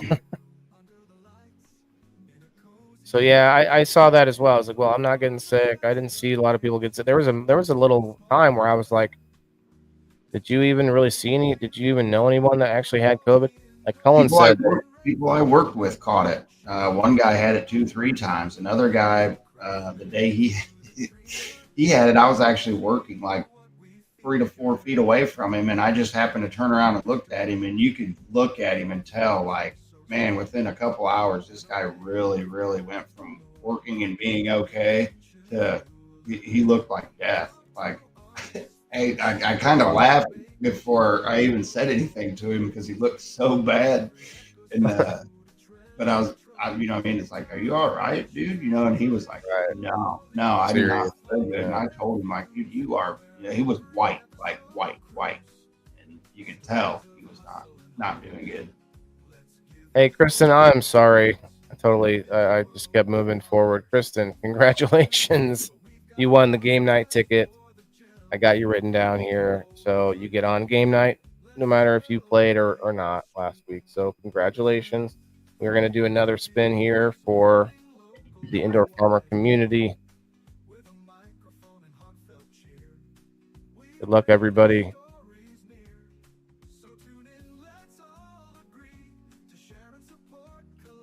Yeah, thanks everybody that's come in and added to the conversation. Next week, I think I think we're just going to do this next week. What's the date next Thursday? It's going to be like the 7th. So I say we talk politics next week. Yeah, well, we vote next week, so that would be. Well, it's after we vote. So what I'm saying is it won't be.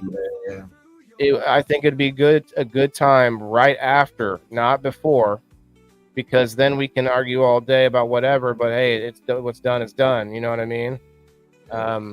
Obviously, there'll be a lot of questions, and they're talking about vote month or whatever. They need like 6 weeks to count the votes and burn some of them again or whatever. But we will see what happens. Did you laugh at that, Kim? Did you see all the burning ballots recently?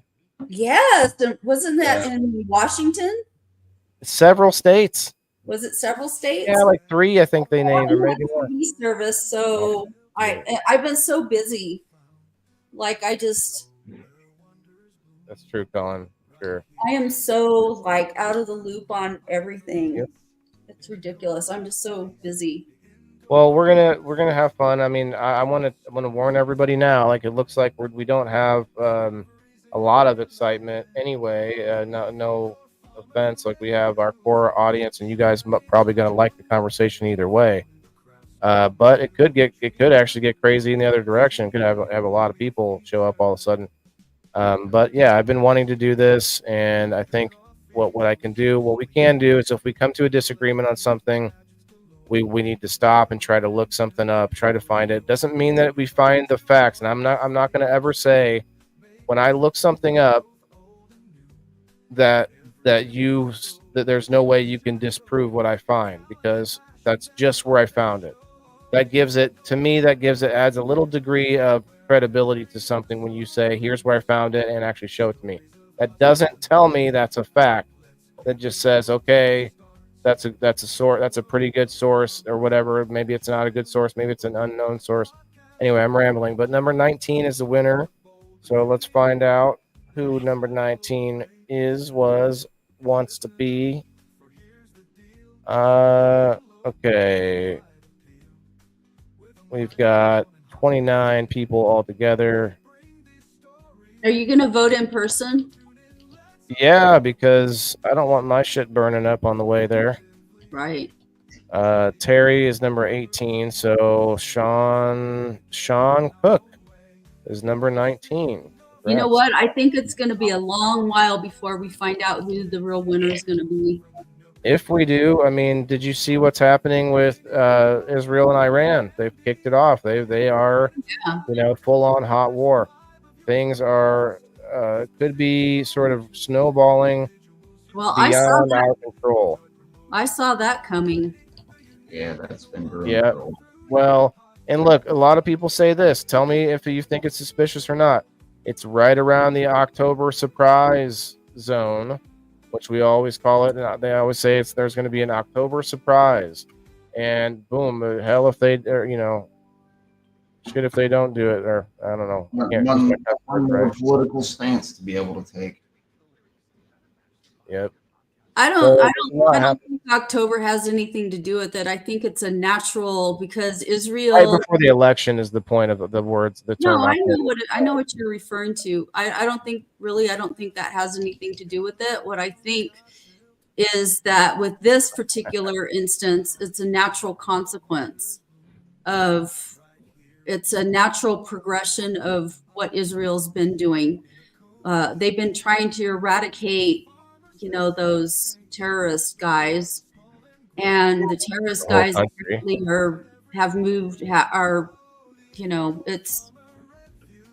they're going after Iran for a reason. Yeah, Iran has always been known for. No, I think they're going after the guys that are hiding there, because I think they've chased. They're funding them. Yeah, they are funding, and what do you call it? I think it's a natural progression. Maybe, but the timing is pretty, this is the point. There's a theory that, and Cullen has a good point. He says conspiracy theory, if you use that term, you're discounting people for just having a thought about what could be. Like that doesn't mean they using the term, and I think I'm going to try not to use that term anymore, Colin. But yeah, like just having this theory that they are doing this in such a way that it kicks, even if they're afraid that Trump's going to win, and if Trump wins, they have it already, like the match is lit. It's already, it's already going up, and there's beyond the point of him being able to stop it is, I think, the theory. So we'll see. I don't see it necessarily stopping, no matter who gets in. I don't think Trump would try to stop it. Trump doesn't. And I tried stopping several before that. Like he stopped. I don't know that. What war did he start? Well, he sure as shit didn't stop Putin from doing what he did. After he was president? Mm-hmm. Well, what was he supposed to do then? I'm talking about the whole thing with Crimea and stuff. Yeah. Was that during Trump's presidency? Trump was part of all of those briefings. So here's how things work. When you have a president that's leaving office and there's a conflict that arises like that, the incoming president is brought into all of those situations because he's the one that's going to have to deal with that conflict. Was he coming in or going out? Going in. That was when we invaded Crimea. It was after he left. We did, or the UN? Huh? Who invaded Crimea? Russia. Oh, you said we did. You said we did. That's not us starting a war, though. He didn't start any wars. No, I know. Get back to my point. He didn't start. There's no wars. There's probably people that died from us under his presidency. You don't think Russia invading another country isn't starting a war? That's not us starting a war. I'm saying, did Trump start any wars? No. Well, Biden didn't start any wars either. Under Biden was the whole Ukraine fiasco, and that he's connected to. You're telling me that wasn't that war. The war was started in order to. No, the war started under Obama. Because Russia invaded Crimea, which was part of the Ukraine. Yeah. So that started. That's when their conflict started, yeah. But then it got worse when we installed their president. They started to move further into, but that was their plan all along. That was the plan. We installed Zelensky, and Zelensky was there purposely to kick off some. This was UN. UN pushed Russia to start to do what they're doing. They kept inching and egging on Russia by doing things that were going to be against their deals as far as on the border and stuff like that. They already had worked out things, and then the UN wanted this to happen. And that all happened during Biden's term. I don't know. We can get into it next week. It sounds like we were already into it. Let's not. We're wasting good content here. Yeah. Not really wasting, but we're gonna do. I'm gonna do a dab, and then we're gonna get going. We got about 10 minutes left.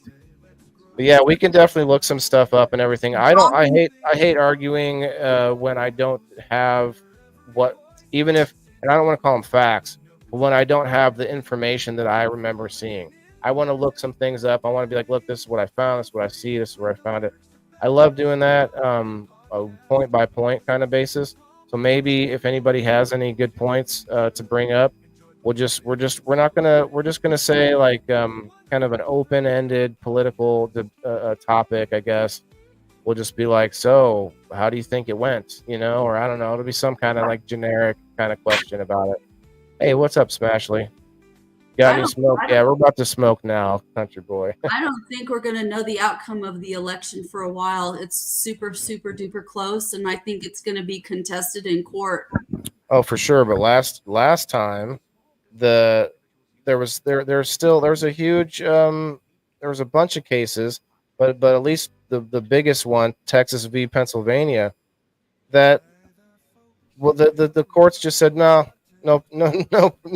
jurisprudence or whatever it was. No jurisdiction. No, I think it wasn't jurisdiction. Or they didn't have standing, or what? Was it no standing? there was a term. I'm not.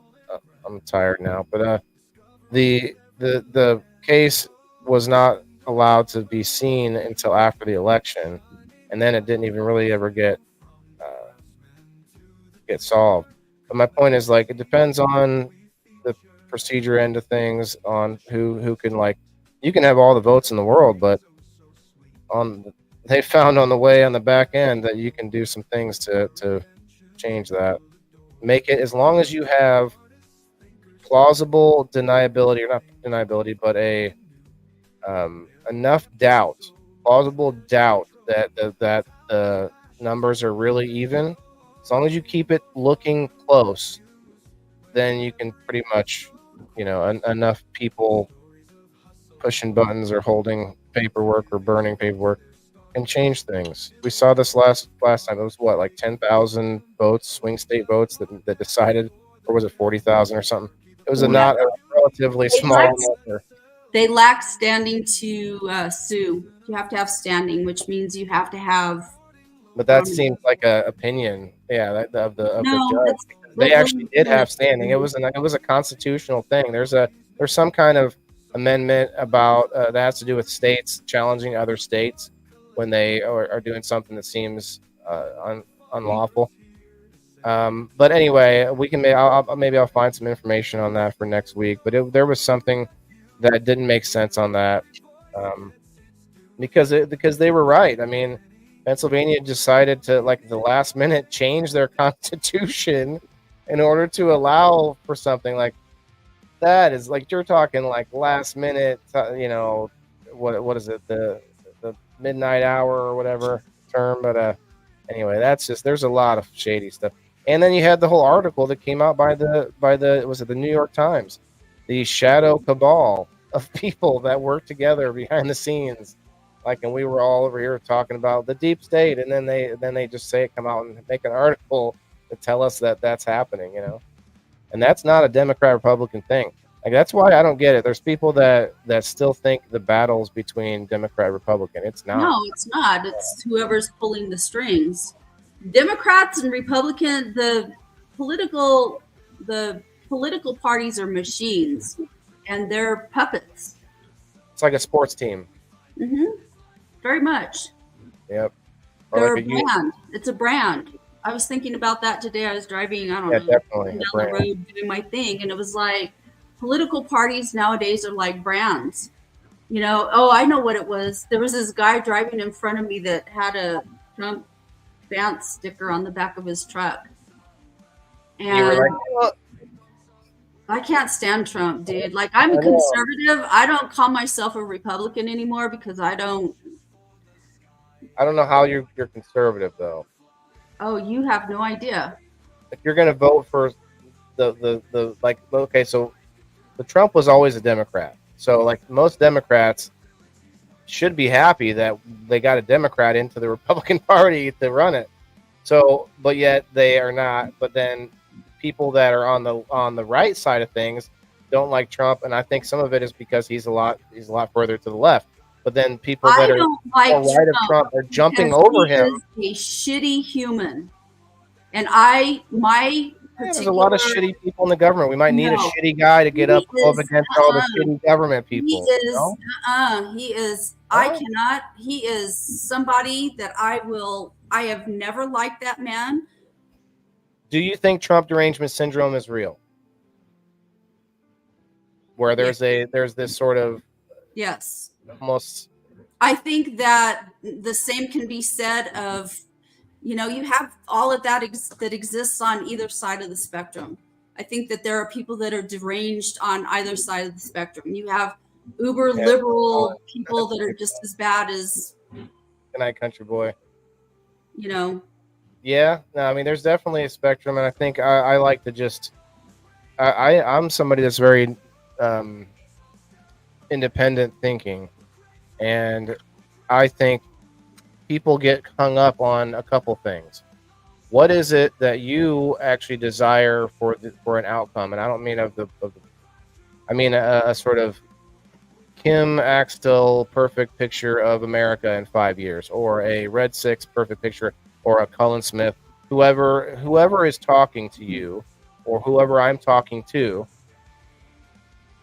we might be talking past each other because we might both be really liking whatever it is that the other person really isn't liking, and it's like, well, but you have to understand this is so bad, and it's like, well, but I really like that. What do you mean? And so that I think is a lot of times where people get the contention, where it's like, well, hold on. First of all, you have to agree on terms. Sometimes people using terms like that means a different thing to me than what it means to you. And then the other thing is, like, let's find out. Let's look past the terms and the people and the stuff. What is it you're hoping for? You know what I mean? And we'll get into that next week. But it's like, what on this policy or this thing? What's like the big kitchen table issues they call it? I hate to use the jingly phrases, but the big kitchen table issues are the things that I think drive the people, like the culture, right? Mm-hmm. I think a lot of us want more freedom with nutrition and freedom to grow things that we want, freedom of medicine. And so that I think a lot of people can agree on. There's definitely intersections of agreement. I really would like to see us less government. Like Okay. I think our government I think we have too much government intrusion in a lot of stuff. Have you heard of the Free State Project? The what? The Free State Project? Red Six, you heard of this? I don't In know. New Hampshire, it's a Free State Project having to do with libertarian government. I'll have to look it up real quick, but it basically is like this free-for-all state where it's like, I wouldn't say anarchy, but it's an experimental project. Let me look it up here. I'm typing here. It's the Free State Project.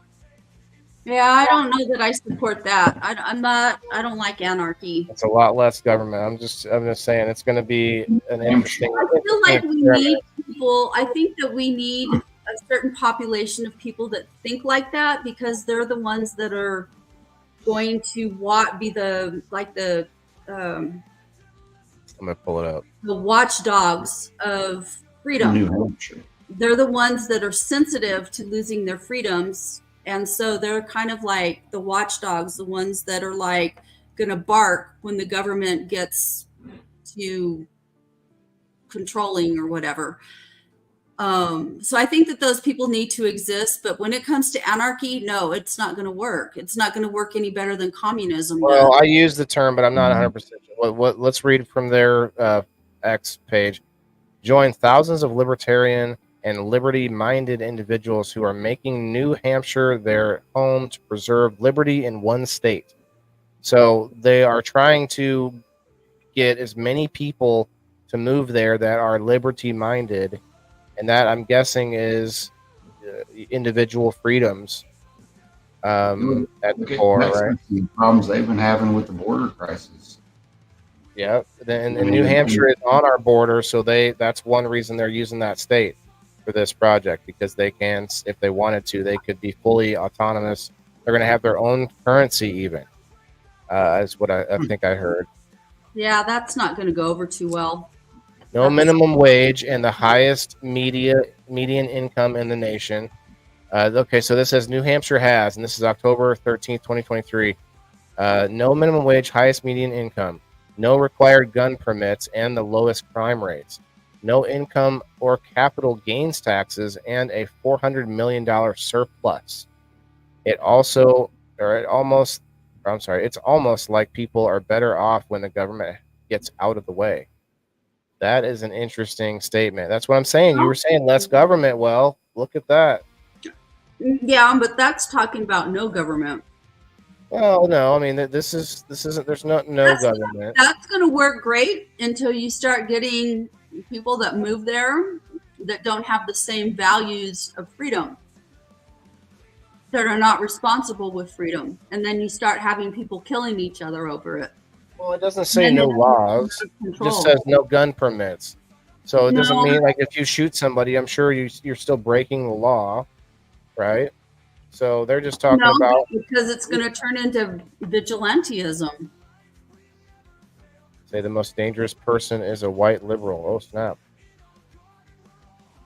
You can get a free house in Japan if you can promise to invest $45,000 over 3 years to renovate, live in that house for 10 years, and take one role in the community service. You can. There's a lot of states actually where you can do that. You can get land, or even they'll pay you to live there, like Alaska, and some other places. I know there's several. There was a website we looked at one time, but it is 2 hours. We are at that time. I guess I'll do one more dab. But yeah, thing here, they've had an increase of bear maulings up there because people are popping up houses so fast that they're not. I mean, it says here they're using tents, and people are just living in tents. Where? In that New Hampshire. Oh yeah, because they're just like freedom-loving hippies moving up there. I got a tent, man. No, in New Hampshire. Oh, I didn't realize they had bears there. We did, Smashley. How was yours? I was like freedom for some, but I figured I'd share that for someone else. Yeah, man. No, that's interesting for sure. Japan would be cool to live in too. Like you could, if you just live there for 3 years, I guess, and then you'd have a timeshare. You could just keep it as a timeshare. Japanese timeshare. Boom. Come back and forth. But anyway, I do enjoy the topic because it's all connected. I'm somebody that sees connections in things. I think sometimes that other people don't. Maybe sometimes that aren't really there, but I'm pretty sure, most of the time when I'm pretty sure, But I see the connection between culture and politics. Mm-hmm. And this is the reason I actually started doing all the shows that I'm doing. Because I am actually more passionate about not politics, but about what's going on, in a greater sense, like how we're all connected, and the some of the laws and the different things happening to us on the judicial and political side that connects to everything else, According to Wikipedia, they've got people in the House that are proposing and passing bills in the favor of this Free State Project. So sounds like a pretty big movement. That'd be the Mises Caucus, I'm guessing. The what? The Mises Caucus. It's a group of libertarians that have made their way into Congress, and yeah. I thought of myself for a bit as a libertarian because there's certain things that I like about the Libertarian Party, but there's elements of it that are too anarchistic for me, and I don't like that. Yeah, guys coming up on stage with no pants on. I'm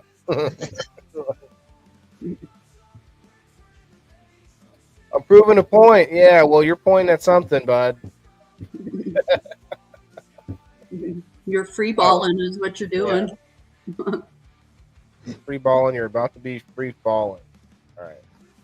All right, lady and gentlemen, and everyone else. Stay away from chemicals. Yeah. Stay away from plastics.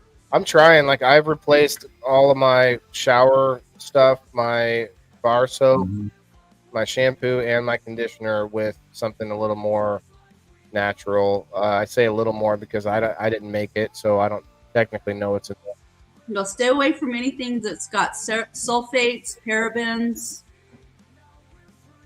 I use Dr. Squatch. Dr. Squatch.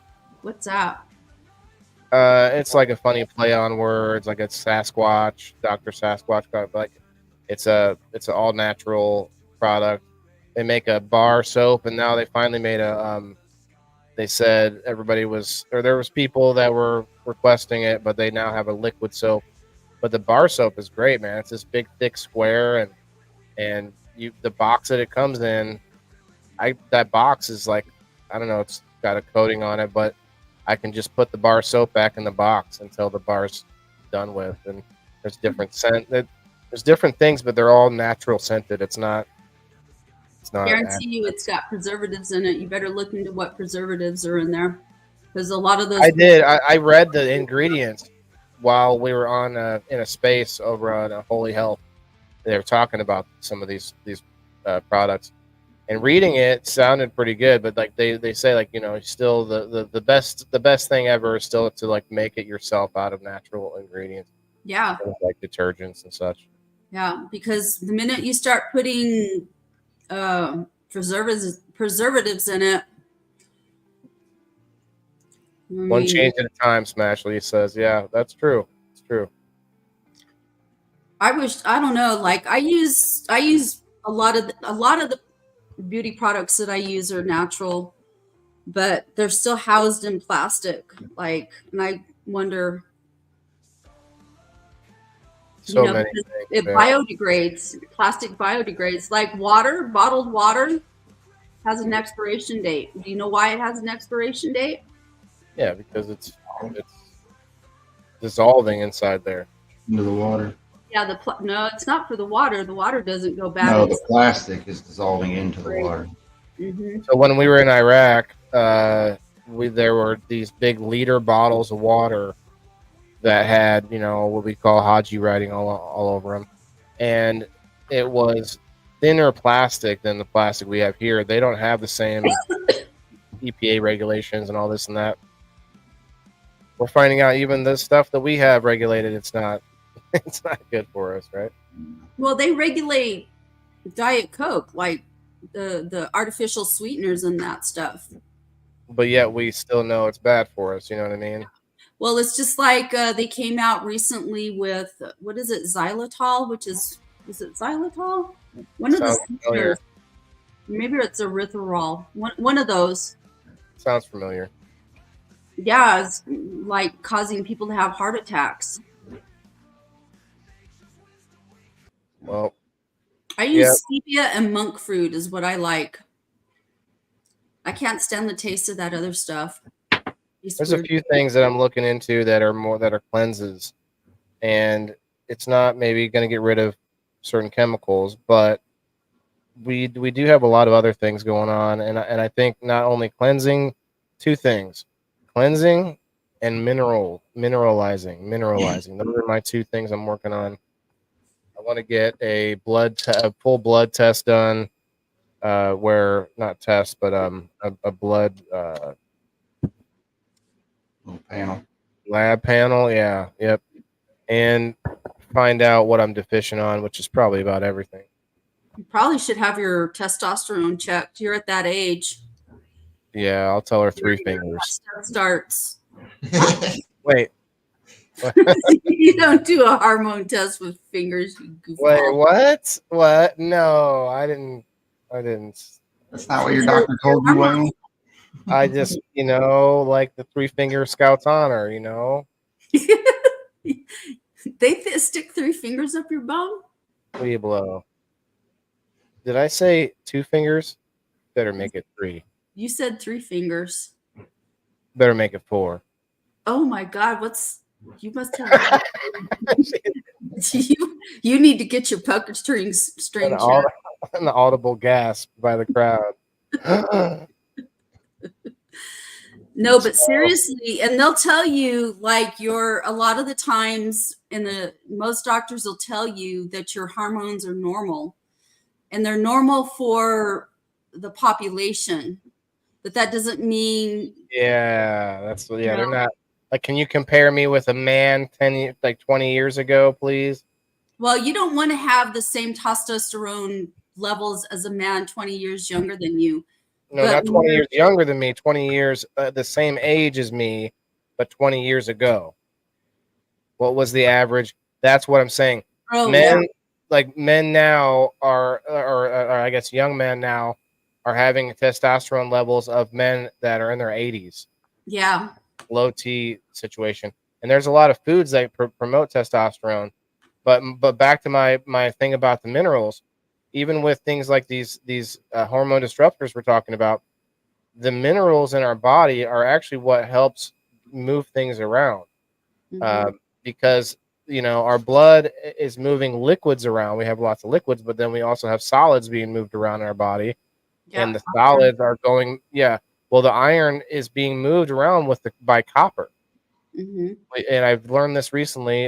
Shouts out to Hamad, my friend Hamad, who's been on a few times now, and he loves talking about the copper and how we're so deficient in it, because you might actually have iron in your system, but it's not showing up because when they do the test, it's not showing where they want it to show up, and that means you're deficient. But actually, you might have iron in your system, you just don't have enough copper to get it moving around.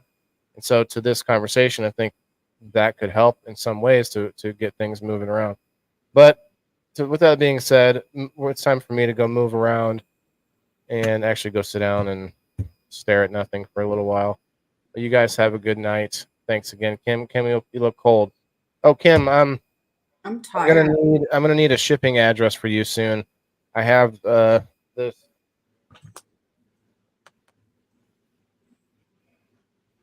What is that? Swag pack plus Country Boy Weeds win from a while back. Oh, I got some good stuff in here. I don't remember winning anything from Country Boy. You did? Well, I did a long time ago, but not recently. Well, you won at some point. I've had a list for a long time. Oh. Of things to catch up on, and I'm catching up on them. But I'm also going to leave room for some basil. Do you want some of my basil to cook with? I am not a big fan of basil. Well, at least you're being honest. Is it dried basil? It is dried basil. I'll try it. Okay. It's a free sample. Just And don't send me a whole lot because it might go to waste. I don't like to be wasteful. It's not going to go to waste. I have a lot. Like, it's literally shoved in here. Like, I literally had to shove it in with my fist a couple of times.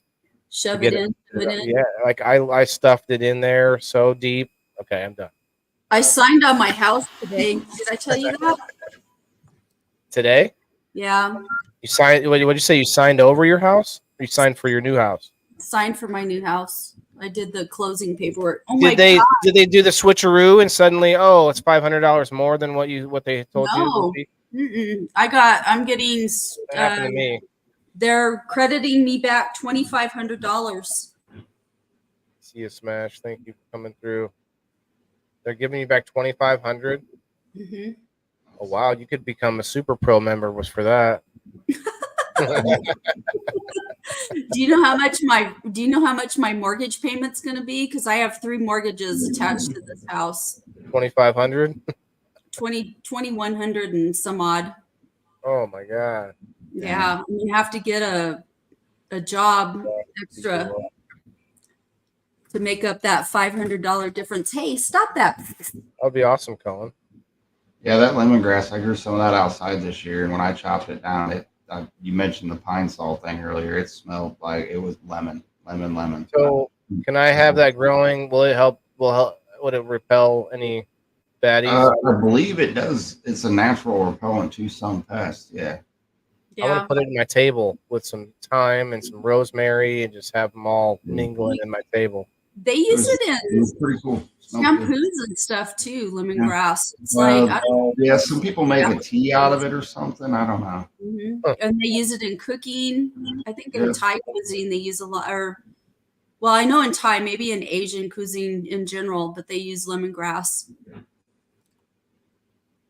Oh yeah, you can just put the leaf into water. You should see my giant ass backyard. It's all dirt right now, but whoa, Kim, that's a different subject. I'm gonna be growing all kinds of stuff back there. At least you didn't say my big ass backyard. My big ass giant. You went straight to giant, so okay, I guess we're out of the realm. But okay, I've been trying to go, but it's been fun, you guys. Thanks again. We'll see you game night. I got a new song for game night too.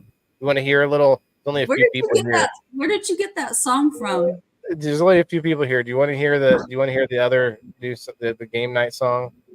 Okay, but where'd you get it from? I feel that my secrets must remain. Oh, well, fine. I made it. Did you like it? Did you hear it, Red Six? Did The you intro? really? Did you Yeah. really make it? For tonight. Well, when I say I made it, I used a couple of programs. What's that? Yeah, it was pretty funny. Yeah, was it? You Well, thought? I was Listen to wondering- this one. I was wondering if you paid somebody to do it or not, or if somebody made it for you or what. Nope, I did not pay for it, and they cannot be copyright claimed. So that's why I've been playing them in the background, low volume for music, background music. So listen to this.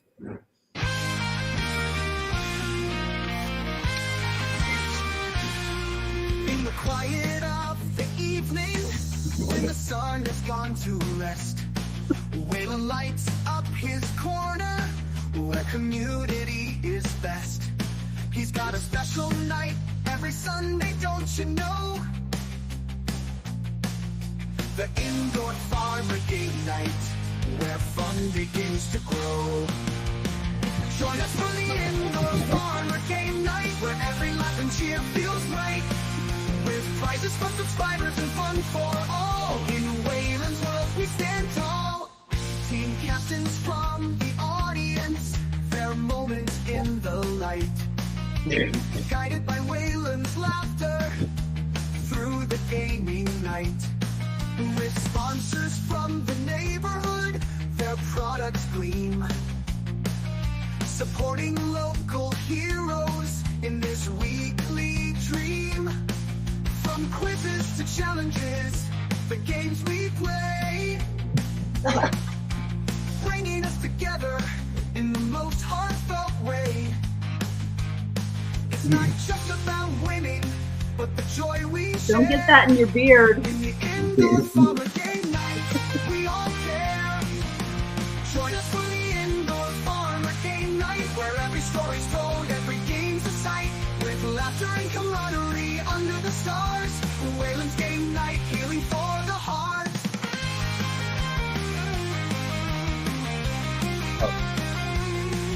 The screen becomes our village, where everyone's a friend. Where small businesses flourish, on this night we bend. Prizes for the viewers, a chance to win. In Waylon's special show, where the fun begins. So every Sunday, mark it down, don't miss the chance to be part of something special in this community dance. With Waylon at the helm, steering the night, the indoor farmer game night. Who thought you had a smooth? Together we grow. Yeah, I got a better smooth than you, and I was Air Force. Yes, dude. Every Sunday.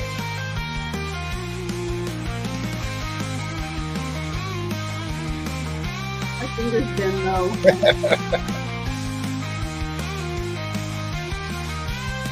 I worked in professional military education for a long time. Together we grow. Together we play. It was all about Waylon's game night. shit like that.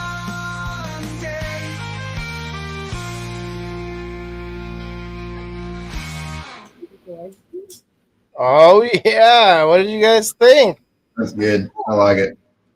You need a five-finger death punch sound to it, though.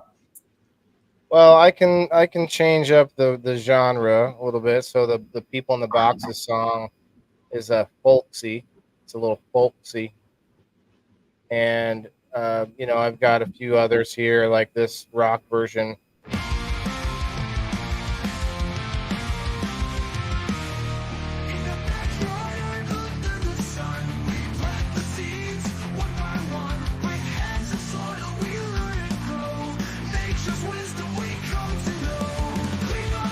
What are you using to make that? AI? What? Are you using AI to make that? Yes.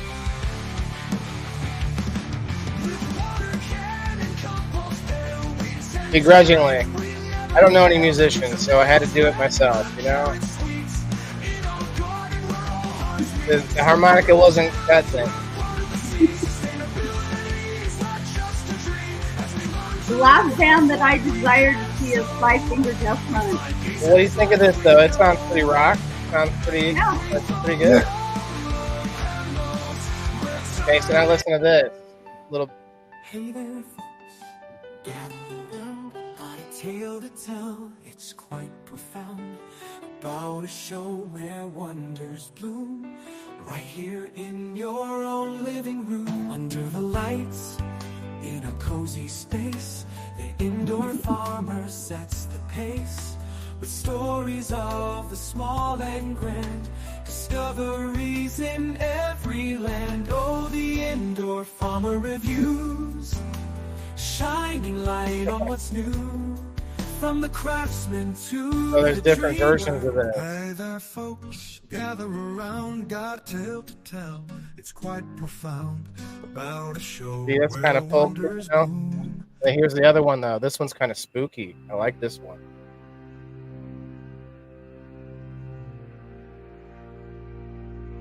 Dramatic.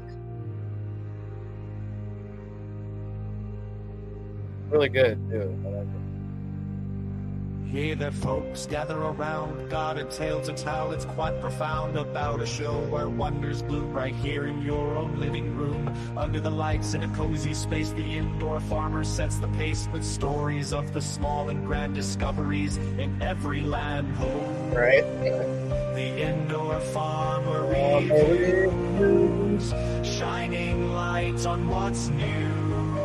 From the craftsman to the dreamer.